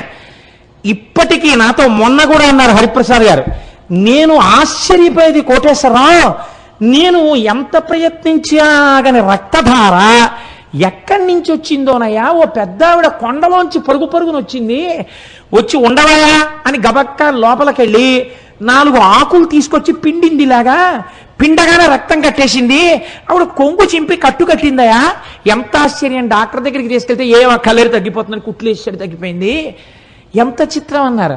అయ్యా మీరు ఎంత భాగ్యవంతులండి, మీ ఆవిడ ఎంత పుణ్యం చేసుకున్నదో, ఎంత మంచి హృదయమో. కాకపోతే ఆవిడికి లక్ష్మీదేవే కట్టు కట్టిందండి. మీరు నమ్మండి, స్కాంద పురాణం అలా చెప్పిందని చెప్పాను నేను. ఏం సత్యనారాయణ నిజమా కదా? లేచి నిలబడి చెప్పు, లేకపోతే నేను అబద్ధం చెప్పాను అనుకుంటారు. నిజమా కాదా? కూర్చో అంటే ఏమిటి, నువ్వు వెళ్ళిన ఈ పాటికే నీకు ఇన్ని అనుభవాలు ఉన్నాయని మీరు అనుకుంటారేమో అన్న భయం. ఇవన్నీ నేనేదో చెప్పేస్తున్నాడు, ఏదో చెప్పమన్నాం కదా అని వీడు చాలా చెప్పేస్తున్నాడు రోయ్, ఇంకా నమ్మచ్చా నమ్మకూడదా అనుకుంటారేమో నా భయం. అందుకని సాక్ష్యాలు ప్రవేశపెట్టాను. కాబట్టి అరుణాచలం అరుణాచలమే, దాని పేరే అరుణాచలము. అచలము అంటే కదలని వాడు, కదలనిది అంటే జ్ఞానము. ఎప్పుడు తనలో తాను రవించేటటువంటి పరమేశ్వరుడు అచలుడై ఉంటాడు. అరుణము అంటే ఎర్రనిది, కారుణ్యమూర్తి, అపారమైన దయ కలిగినది అమ్మ. అమ్మ అయ్య కలిసినదే అరుణాచలము కొండ. కాదు అరుణాచలంలో ఉన్నటువంటి శిలలను తీసుకెళ్ళి అమెరికా సంయుక్త రాష్ట్రాల్లో ఉన్న శాస్త్రవేత్తలు అక్కడ ఉండే ప్రయోగశాలలో పరిశీలన చేశారు. చేస్తే వాళ్ళు అన్నారు, ఈ అరుణాచలం కొండ హిమాలయ పర్వతాల కన్నా ముందుది. ఇది ఎప్పుడు ఏర్పడిందో మేము చెప్పలేం. ఎందుకంటే అగ్నిహోత్రములో తప్తమై ఘనీభవించిన మొదటి రాళ్లే అరుణాచలం కొండ అని వాళ్ళు నిర్ధారణ చేశారు. మేము చెప్పలేం దీని కాలం అని. మన పురాణం ఏమని చెప్పిందో తెలుసా అండి? స్కాందం, ఈ అరుణాచలం కొండ కృతయుగంలో ఇది మట్టిగా లేదు, ఒక పెద్ద జ్యోతి ఇక్కడ ప్రకాశిస్తూ ఉండేది. ఆ జ్యోతికే ప్రదక్షిణం చేసేవారు ఆ రోజుల్లో. ఉపాసనా బలం అలా ఉండేది. కాబట్టి రాను రాను రాను రాను ఉపాసనా బలం తగ్గిపోయి శరీరములు ఆ శక్తిని తట్టుకోలేని స్థితి వస్తే ఒక్కొక్క యుగంలో ఆ కొండ ఒక్కొక్క రూపుని మార్చింది. ఆ కొండ త్రేతాయుగంలో బంగారు పర్వతమైనది. బంగారు పర్వతానికి ప్రదక్షిణం చేసేవారు. ద్వాపర యుగం వచ్చేసరికి ఆ కొండ రాగి పర్వతమైనది. కలియుగం వచ్చేసరికి అది శిలారూపమును దాల్చినది. కానీ ఇప్పటికీ అది యథార్థమునకు అగ్నియే. ఆ అగ్నియే పంచభూతములలో అగ్నిలింగము, లింగము. అందుకే ఒకసారి అరుణాచలంలోకి ప్రవేశిస్తే చాలు, వాళ్ళ ఖాతాలో జీవనయాత్ర యందు అరుణాచల ప్రవేశమునకు పూర్వము, అరుణాచల ప్రవేశమునకు తదుపరి అని రెండుగా విడదీసి శాస్త్రం మర్యాద చూపిస్తుందని మన వాళ్ళు ఆ అరుణాచల గిరి ప్రదక్షిణం గురించి అంత గొప్పగా మాట్లాడతారు. అటువంటి రమణాశ్రమానికి మీరు వెడితే నేను ఒక్క మాట చెప్పకపోతే నేను పొరపాటు చేసిన వాడిని అవుతాను. ఇవాల్టి రోజున మన మత వైభవం ఏమిటో మనకి తెలియదు, మన సనాతన ధర్మము యొక్క గొప్పతనం ఏమిటో మనకి తెలియదు. మన సనాతన ధర్మము గురించి మనం వెలితి మాటలు మాట్లాడతాం, ఏకి మాటలు మాట్లాడతాం. మీరు ఇవాళ రమణాశ్రమానికి వెళ్ళి చూడండి, శేషాద్రి స్వామి కాటేజెస్ దగ్గరికి వెళ్ళి చూడండి. మొన్న వచ్చిన వాళ్ళు చూశారు, ఎంతమంది విదేశీయులో కోట్లు వేసుకుని టైలు కట్టుకుని అరుణాచలం వచ్చిన వాళ్ళు ఆ ప్రాంతాన్ని చూసి పొంగిపోయి ఖద్దరు బట్టలు వేసుకుని, ఖద్దరు పంచెలు కట్టుకుని, ఖద్దరు చొక్కాలు వేసుకుని వాళ్ళు అరుణాచలంలో భోజనాలు అయిపోయిన తర్వాత రమణాశ్రమంలో విస్తళ్ళు కూడా ఎత్తుతూ ఉంటారు. వాళ్ళు ఇంతంత విభూతి రేఖలు ఎట్టుకుని, ఇంతంత బొట్లు పెట్టుకుని, విదేశీ వనితలు చీరలు కట్టుకుని ఉంటారు.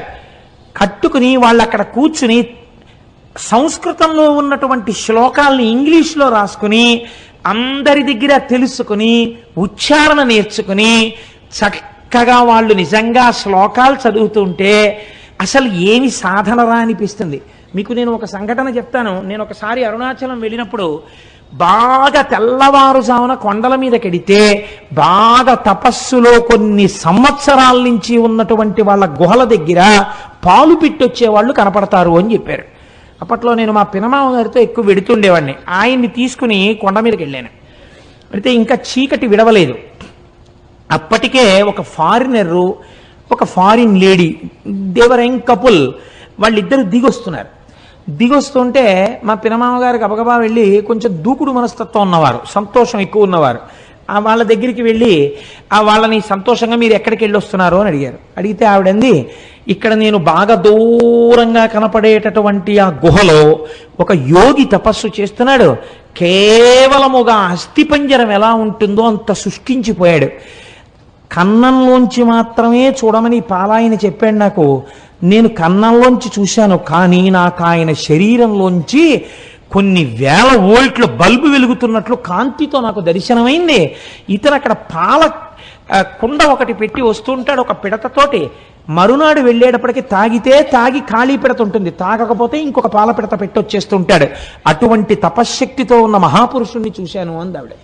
అంటే మా పినమామ గారు ఆవిడికి వెరీ గ్లాడ్ మా దేశం వచ్చి మీరు ఇటువంటి చూశారు అని ఇలా షేక్ హ్యాండ్ ఇచ్చారు. అంటే ఆవిడ షేక్ హ్యాండ్ ఇవ్వకుండా ఇలా నమస్కారం చేసింది.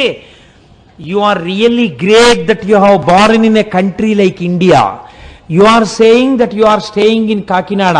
By undertaking one night's journey, you are capable of coming to Tiruvannamalai and see such holy men. But we are cursed. We are staying in a remote place like America, where we cannot see such holy men. I prostrate before you. I don't want to shake my hand with you. You people belonging to Sanatana Dharma, you people belonging to Hindu religion are really great by virtue of your birth itself.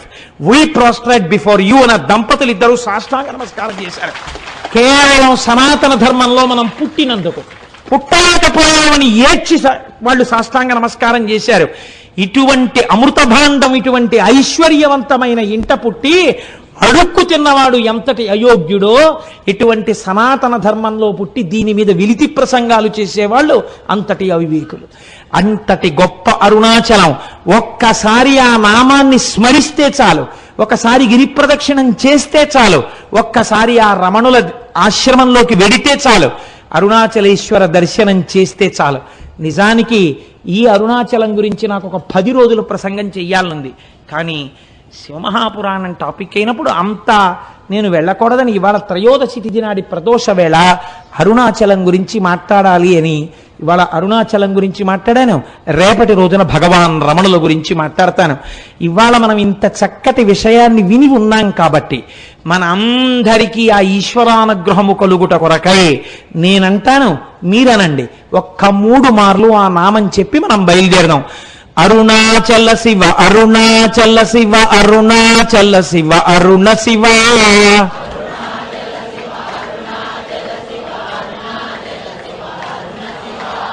Arunachal Shiva Arunachal Shiva Arunachal Shiva Aruna Shiva Arunachal Shiva Arunachal Shiva Arunachal Shiva Aruna Shiva Arunachal Shiva Arunachal Shiva Arunachal Shiva Aruna Shiva Arunachal Shiva Arunachal Shiva Arunachal Shiva Aruna Shiva